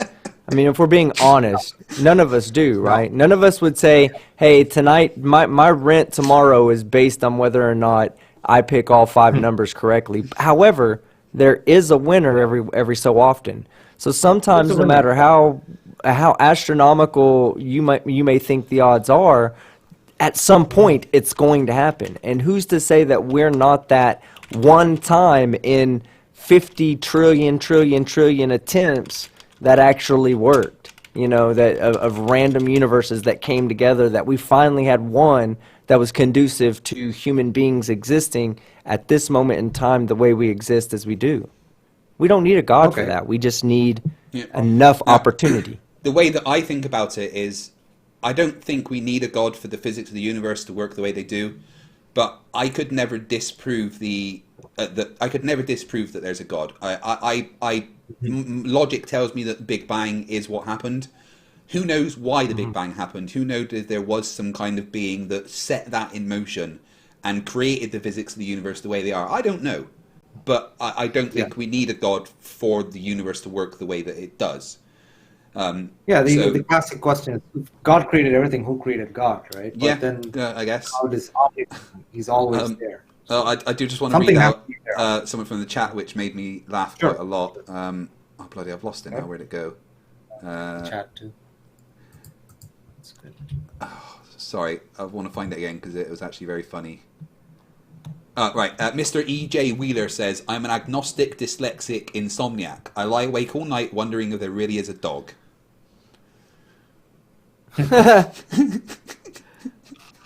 Well done. That's awesome. Yeah. Right, you know what? We've been going for, quite a long time, so I think it's about time that we wrap things up. As you're the only one left, because the plain truth doesn't understand how conversations work. Maybe there's too much mustache and not enough brain, who knows. But why don't you any final thoughts about what we talked tonight about, Sonny? So if I can go first? Yeah, you go ahead. The floor is yours for a few minutes. Oh, sure. Travis, I guess the flat plain truth, his name is Travis? Yeah. Right? Yeah. He did have one question that I wanted to share with you. Yeah. He said that Team Skeptic is begging the question, have him prove axial tilt. He's assuming orbital mechanics. Ask him to prove the tilt. So, and another thing I wanted to add as well, the globe in your graphic right there, that's a CGI, right? That's CGI, 100%. Oh, someone created that for me. Sorry.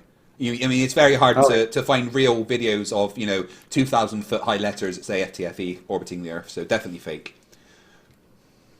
Well, that's so. I just wanted to know, how do you prove this tilt? I just wanted to finish Travis's question and that was to you. So, how do we? What evidence do we have for the axial tilt?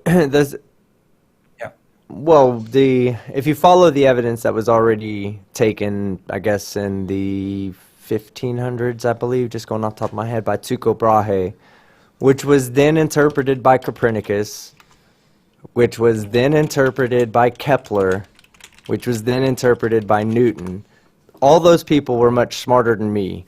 They're the ones that came up with the understanding that the Earth is tilted at it has an axial tilt. Now, to prove that, all we have to do is use its predictive power to make predictions on position of the sun. So if the Earth is tilted to the sun, then we should be able to make certain predictions at certain times of year and see whether those predictions match or whether those observations match our predictions. If they do, then it's strong evidence to support that the axial tilt is in fact, or that the Earth is in fact tilted. If it doesn't, then that's strong evidence to suggest that the Earth is not in fact tilted.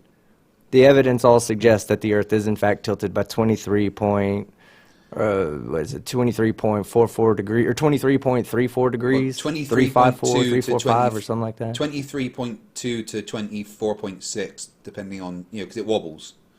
It's not. Now here's something.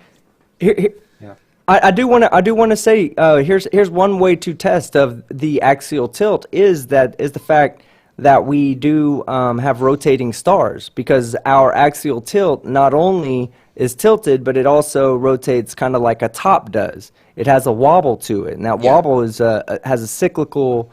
It's a cyclical wobble, so it comes back around, and it's predicted too.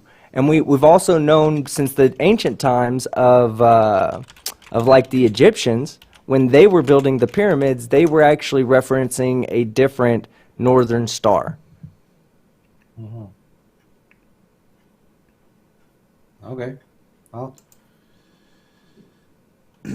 Yeah, and another thing that demonstrates the tilt is, as we were talking about earlier, the seasons. The reason we have seasons is because of the axial tilt. And we can do predictions based on, if we're saying that the axial tilt has the northern hemisphere, pointing away from the sun for half the year and pointing towards the sun half the year, then we can do predictions based on that as to how much energy certain areas could be receiving. And when we do those predictions, we get the seasons that we experience in reality. That is the reason why there is a temperature discrepancy throughout the year, is because of the axial tilt, and it all matches with the predictions that we have.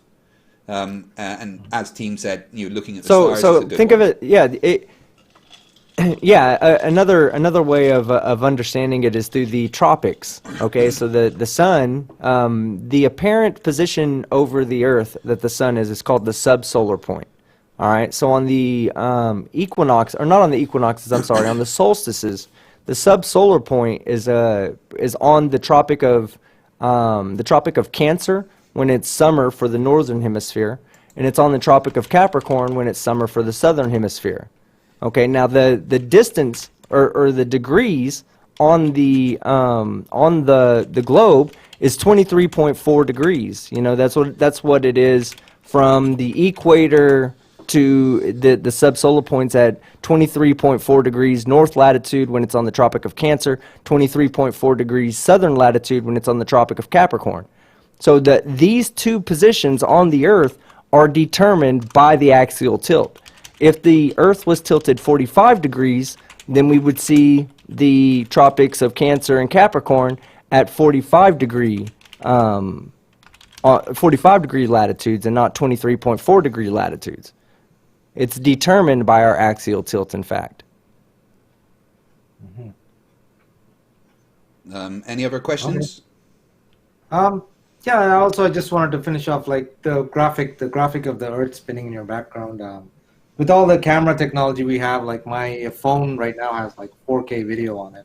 You'd imagine a billion-dollar industry like NASA would have like thousands of videos of the Earth spinning from, they could have had like a camera installed on the moon, and I know this is the Himawari satellite. This is just an example of real-time images from space. This is literally real-time information in space right now, and you could check this by checking the clouds in Australia, which I've done several times. The stars aren't part of what it's looking at. This is imaging the Earth. Also, you need like long exposure times and stuff to see stars. But have you ever heard of EchoStar 11, for instance? EchoStar 11 was a 24-hour live stream of Earth from space that was there for many years. There's more than that. There's actually quite a lot of. I would like to point out also, Sonny. You could imagine this as saying like you're filming a merry-go-round, and that merry-go-round takes an entire day to spin one time. It's not going to appear at any point in time without speeding the video up or without doing a time lapse or anything like that. If you just watch the video, that thing is not going to look like it's moving. You'll have to watch it for an hour for it to look like it turns, 1/24th of the way around. Mm-hmm. But still, you could. There's so many beautiful time-lapse videos that people have released, and it's of nature, of seasons changing, of years, even there's so much footage of that from Earth. But it just seems odd that there's not really Maybe it's something that you guys can work on. Like, Well, maybe here's think- one of the things, Sonny, that it's a big thing. Why would NASA care about proving anything to you? Why would NASA spend Why the wouldn't money? NASA care? Because their job isn't to prove anything to you. NASA's job is to increase humanity's knowledge around space travel, which they've been doing in the ISS for the past 20 years. And because of the knowledge we've gained from the experiments done on ISS, we now know how to make space travel safer for further missions. This is why NASA now have the ability to go back to the moon, because we've learned a lot more about what the body happens to the body in space and everything. You want your Share my now? screen. Yeah. Fight. 1 second. Yeah. This comes from Discover. Oh yeah. This that's is their one. the Epic Satellite Discover. Yeah. So this is a year's of time-lapse video. Clouds are not moving. I'm Clouds sorry. are not moving. It's The a year. clouds are not- Well, it's a year of time-lapse video. No, the clouds They're will not be in the moving, same though. spot as it turns. I do like time lapse videos from No. Earth, and we do like just 10 minutes. It looks like the clouds are stuck. they're okay, but It's like a 3D rotation. yeah, but they're individual. Yeah. They're individual time-lapse photographs. You know that just slow they're down. individual photographs pasted together. Let me see. Yeah, but why are you pasting photographs together? I just want a footage of Earth from space. I mean, It would China take sent okay, their- but that's what I. They're not. They're not okay. Well, Well- that every if you're a photograph an editor, you should know that any video is just going to be, a number of photographs, one right after another, 60 frames per second, 60 photographs per second. So if they speed that up, it doesn't matter how much they speed it up. It's not really like they're just cutting and pasting. It's taking pictures from a long period of time and putting them together, just like any movie is. I understand, but the clouds are not moving. Okay, It let looks me- like it's just stuck to the thing. Yeah, just do it much slower, maybe frame by frame. And I'll show. I've seen this before, by the way. Okay. See, the clouds are not moving Okay, frame It's by like- frame. I think I can go. I think I can go frame by frame right here. because Yeah, Control control you're saying and that this is forward time on lapse. The arrow. clouds should be completely different from my observation. Like if I leave my camera out just for 10 minutes and I come back and I okay, but it's not. It's not showing every single day. It's showing. I'm sure it's showing like one day at a time. yeah, but in one day it should be very different, Like- right? The cloud pattern. Yeah, but you got to remember that the Earth, as I said earlier, it is Not necessarily. It's fucking humongous, and the clouds are moving at Yeah. 50, 60 miles an hour. So Yeah, relative to your position on the Earth, it's going to look like the clouds are moving pretty fast. But if you're looking at the clouds on the outside, like this what I'm showing you here is actually a time lapse of a video, and you actually do see the clouds move at the right, how they should based on the speed that when this is being done. So it takes a while to see, but if you skip ahead, you can see the clouds have actually moved their position slightly, exactly as the weather patterns on the day would have explained. So we flat earthers say this a lot. Well, how come there's no pictures from space? How come there's no videos from space? But there's a hell of a lot, and there's more uploaded every day. The ISS has live streams. Himawari is showing a fresh image every 10 minutes. but they do mention on it. There is images from space, and we've had actual proper pictures from space since 1946, I think, with the V2 rockets from the Germans. And if you look at, you talked about this observation. It is Photoshop, but it has to be. He was talking about one specific image, the 2012 Blue Marble, which was created by a satellite in low Earth orbit, taking strips of images as it went over. So yes, that particular image did have to be photoshopped because that was how it was put together. That doesn't mean, and it does not equate to every image being photoshopped. Again, if I want to take a picture of the moon from here with my camera, I don't need Photoshop. I just take a photo, right? Like, why does the Earth? This particular one was photoshopped because they wanted an extremely high resolution image, right? So to get the higher resolution, they had to have a satellite that was closer to the Earth, so close that it couldn't take an image of the entire Earth in one go. It had to take it in strips. and then they put that together to give an extremely high resolution image that is the 2012 Blue Marble. But if we look at, where is it? This one, this is the 1972 Blue Marble that was taken there's a lot of with time one gap there. Yeah, this was in 1972. This is when there was no Photoshop. And do you know what they used to take this picture? No, tell me. They used a Hasselblad camera with an 80mm film that was developed in a dark room. There was no trickery, there was no editing of the photo. This was a physical photo, a physical camera, physical film that had to be developed in a dark room, old style. And it clearly shows the Earth as a sphere. Exactly. Well, it could be done. Did you say that's did you say that's the 1972 Blue Marble, or I thought the 1972 Blue Marble was another picture? I'm pretty sure that's 1972 one.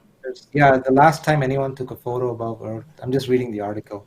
But Stanley Kubrick made the 2001: Space Odyssey in 1968, and that was pretty convincing. I mean, if people had not known that it wasn't convincing. It really wasn't. Oh, it was. Oh, well, I could show you pictures of that. I mean, I've watched that a lot, and I love that one. It's laughable based on modern standards. I want to confirm that actually is the 1972 one now, team. 1972. Yeah, because I found the image that you have, but I can't figure out which one it is. The one that I thought it was the one of Africa, the one showing Africa. Yeah, I think I might have the wrong one up there actually, or it's just a low resolution one maybe. Let me get the proper one up. But we're going to start... no, I found it. That's 2015. That's 2015 single image from Discover Satellite at Lagrange point 1. Right. Is that... This is the 1972 one. My bad. I think Kubrick could have done a better job, but... Well, the thing is, Kubrick was such a perfectionist, he would have demanded that the moon landing was shot on the moon. Because he would have had to have done it on. But anyway, I think we're going to start wrapping up for tonight. Team, any final thoughts before I read super chats? No, Sonny, it was nice speaking with you. Very nice speaking with you too. Yeah, it was nice speaking with you, and I want to say that tomorrow night we have the discussion. This is aside from our discussion night. I'd love to have a future discussion with you about this more. I think you're open to learning stuff. I don't think that you're not coming in here with the I am right mentality. You're coming. Well, I'm learning. Yeah, I appreciate the conversation. Oh yeah, me too. I appreciate the good conversation. But yeah, guys, everybody, tomorrow night, watch Fight the Flat Earth and Planar Walk argue, comment, discuss against AB Science and who else do I have tomorrow? Oh, Radical. Yeah, AB Science and Radical tomorrow night. It's gonna be fun. We're gonna have fun with it. So, thank you everybody for coming out tonight. Yeah. Sonny, any final thoughts before I read out the super chats? I wanted to also give a shout out to the Conspiracy Music Guru. He's like a flat earth musician. I'm sure you've seen some of his videos. Yeah, music hilarious. No photographs of Earth. Do you still believe? I like that it's informational and it's kind of funny and nobody's gets hurt. So I hope that I can always appreciate a good laugh. That's great. Guys, if you don't know, Sonny has his own YouTube channel, which doesn't really seem flat earth orientated, and he actually has some pretty good music and stuff on there. I've just put the link to the channel in the chat. So please go and check out Sonny's channel and have a look at the stuff he does, because I think you use Adobe Animator and Audition, right? Yeah, and a bunch of... I'm learning to use those myself at the moment. Nice. About 3 months ago, Team turned me on to using Adobe products, and it's really upped the quality of my stuff. Wow. So I've taught myself After Effects and Premiere and the basics of Audition and everything, and I'm learning more and more. I'm playing around with Animator at the moment because I paid a monthly fee to have the whole package. So yeah, always good to see someone else using stuff. I can kind of gauge how I'm doing based on what you've done. Shit, you need to be paying me for my whole package. Oh, right. Okay. Great anyway, work, and thanks for the invitation. And no worries, I love mate. the production value. Thank you. Yeah, I work hard on this. That's It's definitely better than using OBS. I can never go back. You're welcome to hang around while I read out the super chat, Sonny. But just so you know, they're not always very nice towards flat earthers. So please don't be offended. Oh yeah, I have a lot of fun. All right, guys. As always, thank you. The super chats mean the world to me. It's what allows me to continue doing this. Is your generosity in the super chats and the channel members and my patrons. From the bottom of my heart, thank you very much. But I appreciate every single one of you that watch this more than you could know. Just being here in the chat, being part of what's going on and sharing my stuff online is one of the biggest ways that you can help my channel grow. So thank you very much for everything you guys do to support me. All right, super chats. Start with T-Rock66 for $1.99, and there is the curve, hee. Yes, in his video. The plot hole for $2, yes. Why debate objective truth? For the answer to that question, check out Team Skeptic's channel tomorrow. Hey, yeah, shout out to the plot hole. That's where we did our podcast at last night. Oh, that was freaking awesome, man. We talked conspiracy theories. Plot hole, if you can share your Why link. don't we get them on for a science or satire team? It would be awesome. Hey, they're fucking cool as shit. Right, we should definitely have them on. Arrange that then. Get them on for a science or satire. We'll do that next week sometime. Okay, great. T-Rock666 for another $1.99. Anyone else hearing elevator music when he talks? T-Rock66 $1.99. I want to know why all flat earthers use the P900. Because it's magic and can do magic things. The Athens $5. The Athens 619 for $5. If you want to get high enough to see the curve, hit up Snoop Dogg. He'll help you. Tim Pryor for $15. Flat earthers use a P900 because when you use a P900, you can just ignore refraction. Yeah. That's why. Yeah, because refraction is his argument, but it's not his argument. Fuck's sake. Tim Pryor for $15. If flat earthers had any proof, why do they limit themselves to YouTube only and not try to take their findings to a scientist? Because scientists like to prove each other wrong all the time. Yeah, that's the thing. Science doesn't prove things. That's not the job of science. I mean, when you do a scientific experiment, you're actually trying to disprove a hypothesis. Sonny, can I ask you a question? Okay, so in our scientific in our scientific processes that we go through, like let's say I wanted to submit an idea to science that I believed was a scientifically valid idea. It would be published, and then it would go through what's called the peer review process, where other people who were, professionals in that field, they would review my data, review my work, make sure that everything is scientifically sound, that I didn't make a mistake somewhere in coming up with this idea based on a decimal point being out of place. Do you ever either give your work, your findings, your discoveries to one of your friends to say, can you find out what's wrong here? Or do you ever criticize other flat earth videos to see what you can find that's wrong in theirs? Because even you guys have conflicting ideas, but you'll all come together to say it's not a globe, but y'all naturally have conflicting ideas for descriptions. Do you ever put yourself through that type of scrutiny? I will admit that there may not be that level of scrutiny because flat Earth is relatively new. It doesn't. I know, like maybe Samuel Rivol you're scientifically around for longer. But there is some discrepancies for sure. There's like different models in the flat Earth. I'm sure you've seen that. Like one is, of course, there's the concave earthers that kind of like have arguments, but right now we're just trying to debate with the globe and just trying to get out of the system that I guess we've kind of collectively united to fight against the globe right now. So we're not that critical on ourselves just yet. Maybe in the near future there'll be more of that. Hey, I do enjoy it very much when flat earthers argue, because that can be absolutely hilarious. So just a quick 1 minute video. Guess what? No, you're promoting bullshit. You're a shill. You're a shill. If you're sitting here talking about giants are real based on the Bible, you're this is one of my favorite shill. No, things in I'm the not world. saying they're real. You're trying to water down the flat earth movement, and I'm not going to let you. Oh, good. Well, then you just stop me there, Curtis. First of all, you just stop me for sharing my opinion. Then on top of that, you get that shitty ass documentary Behind the Curve that makes us look even more crazy. Oh, yeah, and I was the one that did all the editing to make us look bad. Is that right, Curtis? Is that your contention? Well, you're an idiot. You're a fucking idiot, okay? You're a fucking idiot, and you're a shill. And you know you are. You've been Wah. Oh, cry about it, Curtis. Come on. You think I won't call you out? I am. Call me out. I'm saying you're full of shit. And that's why you tried to suppress me in your chat.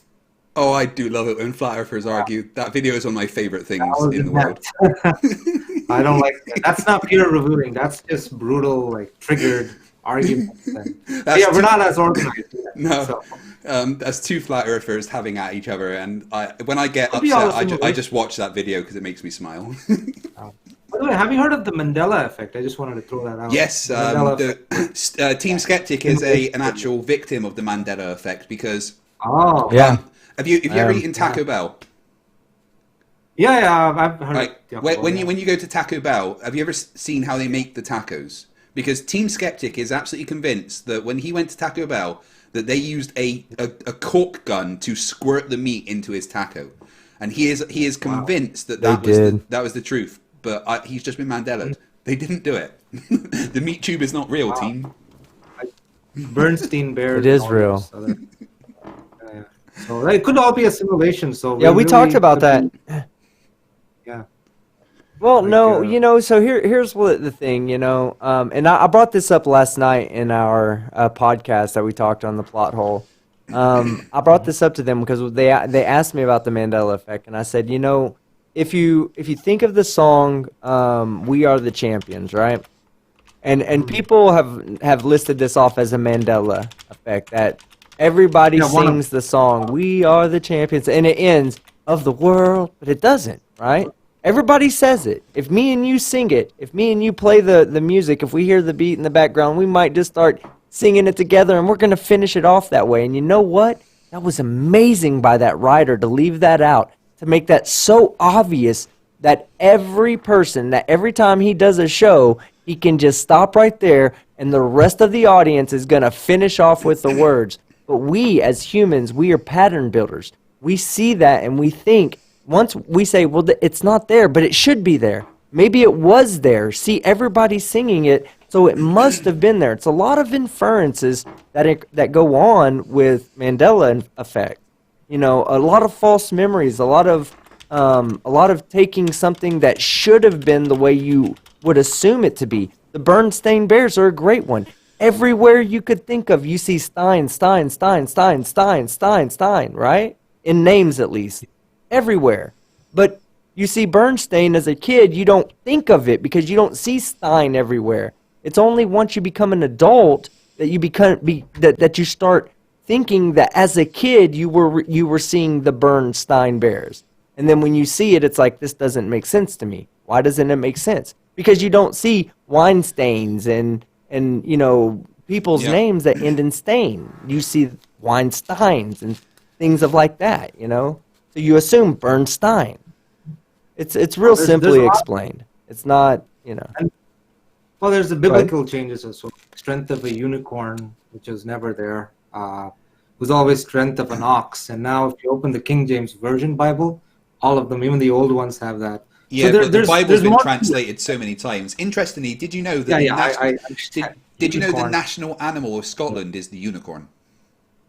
I didn't know that, but... Yeah. Well, look into it more. So right. People have reported that people have gone missing because of the Mandela effect. So personal life changes. You never know. I spoke to a flat earther once who said they moved the entire country of Argentina. Wow. Yeah. Anyway, back to the super chats. I'm going to probably get the name wrong and they shout at me. Draco Fire for $2. Good to see the iconic duo debating together. Yeah, Team's my bro, man. Me and Team we're going to rock this shit. You wait. Scott Bennett for $2, Australian dollars with no message, and then another one. Word. Another one from Scott Bennett says, still waiting for my back pay. I will speak to Sheila in finances, but I think she's been on holiday and they had Greg covering for her. And you know what happened last time they had Greg in HR? It was a mess.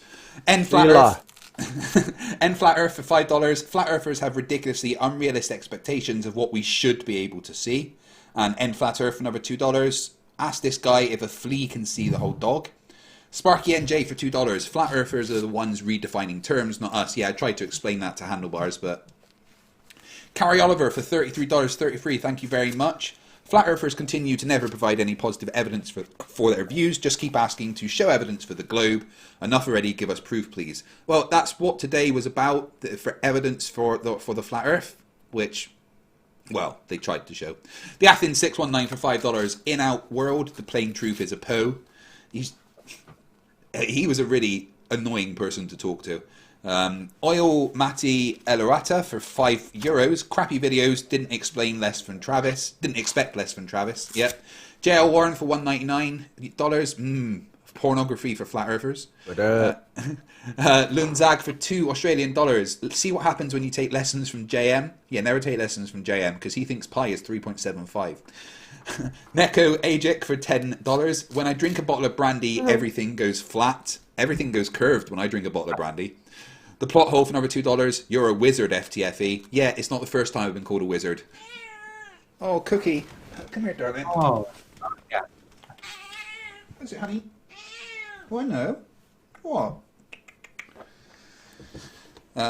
She's a really old cat. She's totally going batty. Like, Ranger Man 9404 for $2. The dumpster is starting to smolder. Peter's Prime for $5 Australian. TPT, are you applying a force to that bottle to pick it up? He doesn't understand what forces are. Ranger Man 9404 for $2. It's quote mine eraser. No, it's monkey eraser. Bearded Devil 1864 for $2. Team Skeptic sent you a DM on Discord. Hey team, that's when you know you're a fucking moron, is when other flat earthers call you a crayon munching moron, right? Right. Bearded Devil. Quantum Eraser. There is no evidence that Quantum Eraser has ever eaten anything as nutritious as a crayon. Bearded Devil 1864 for $2 says, Team Skeptic, I sent you a DM on Discord. Did you get that, team? Oh yeah, I didn't get the Discord message. I mean, I haven't checked it yet. Well, anyway, Jonathan L for $2.99 Australian. Plan. I've only studied earthquakes. Proof. Alan Biepure for $5 Canadian. I probably ruined your French name there. I apologise.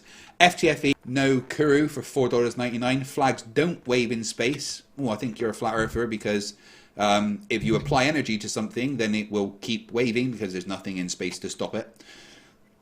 Translator Carminium for $2. CGI equals completely groundless incredulity. Jackalope Herdmaster for $2 said, good show. Thanks FTFE and Team Skeptic. You're welcome. We fucking love doing this. No Doubt for $2 says, Sonny was a respectful opponent. Yeah, props to Sonny. Thank you very much. And Raven Zero for $2. Team Skeptic and FTFE, you guys are awesome. No, you guys are fucking awesome for watching my stupid face on the internet all the time. I've had a brilliant, fun time tonight. I always enjoy... This was an interesting stream because it was half respectful conversation, half dumpster fire. So that was a lot of fun. I want to say thank you. I want to say thank you to Bearded Devil and Tommy Gronwald, who both sent me some stuff for the debate. Unfortunately, guys, it's really hard for me to focus on what they're saying and being sure to take notes and still do Discord and the live chat. So sometimes you'll find me like trying to go between the two, and I do apologize that I didn't see those. But thank you for it. Was just some stuff to bring up to the plain truth to ask him, so it's not really relevant now. But thank you very much, Bearded Devil, for that. Manic Mike says, FTFE after show, dude. It's 3:20 in the morning for me, so probably not. Team is more than welcome to do an after show on his channel, but I need to go to bed. It's been my wife's birthday week, and we're having some friends over tomorrow to kind of end the celebration. So I need to be up relatively early tomorrow to make sure the house is tidy and stuff so that she can enjoy herself. So no, I won't be attending an after show. But team, feel free if you wanted to do one. Yeah, unfortunately, I just got a call. I'm about to go hang out with someone. No worries. But we will be back tomorrow on Team's channel. And I'm sure we'll have a little bit of a talk about what happened today. So just make sure you are subscribed to Team Skeptic and we'll see you there tomorrow. Apart from that, I've got a debate on my channel on Tuesday, which is between Mr. Sensible and Mitchell from Australia. So that should be great fun. I'm looking forward to moderating that one. I recently debunked Mitchell from Australia with Professor Stick, which was fun. Apart from that, guys, it's been a fantastic night. We are going to get out of here. Make sure that you subscribe to Team Skeptic. Go and check out Sunny's channel. I'll put the link again in the chat. Thank you. YouTube.com. Science or satire, baby. Got it. Yeah. Make sure you subscribe to Science or Satire because there'll be regular content coming on there real soon. And we will see you guys tomorrow. And as always, remember, stupidity is not a right. Fight the flat earth. Fight the flat. Fight the flat. Fight the flat. Fight the flat.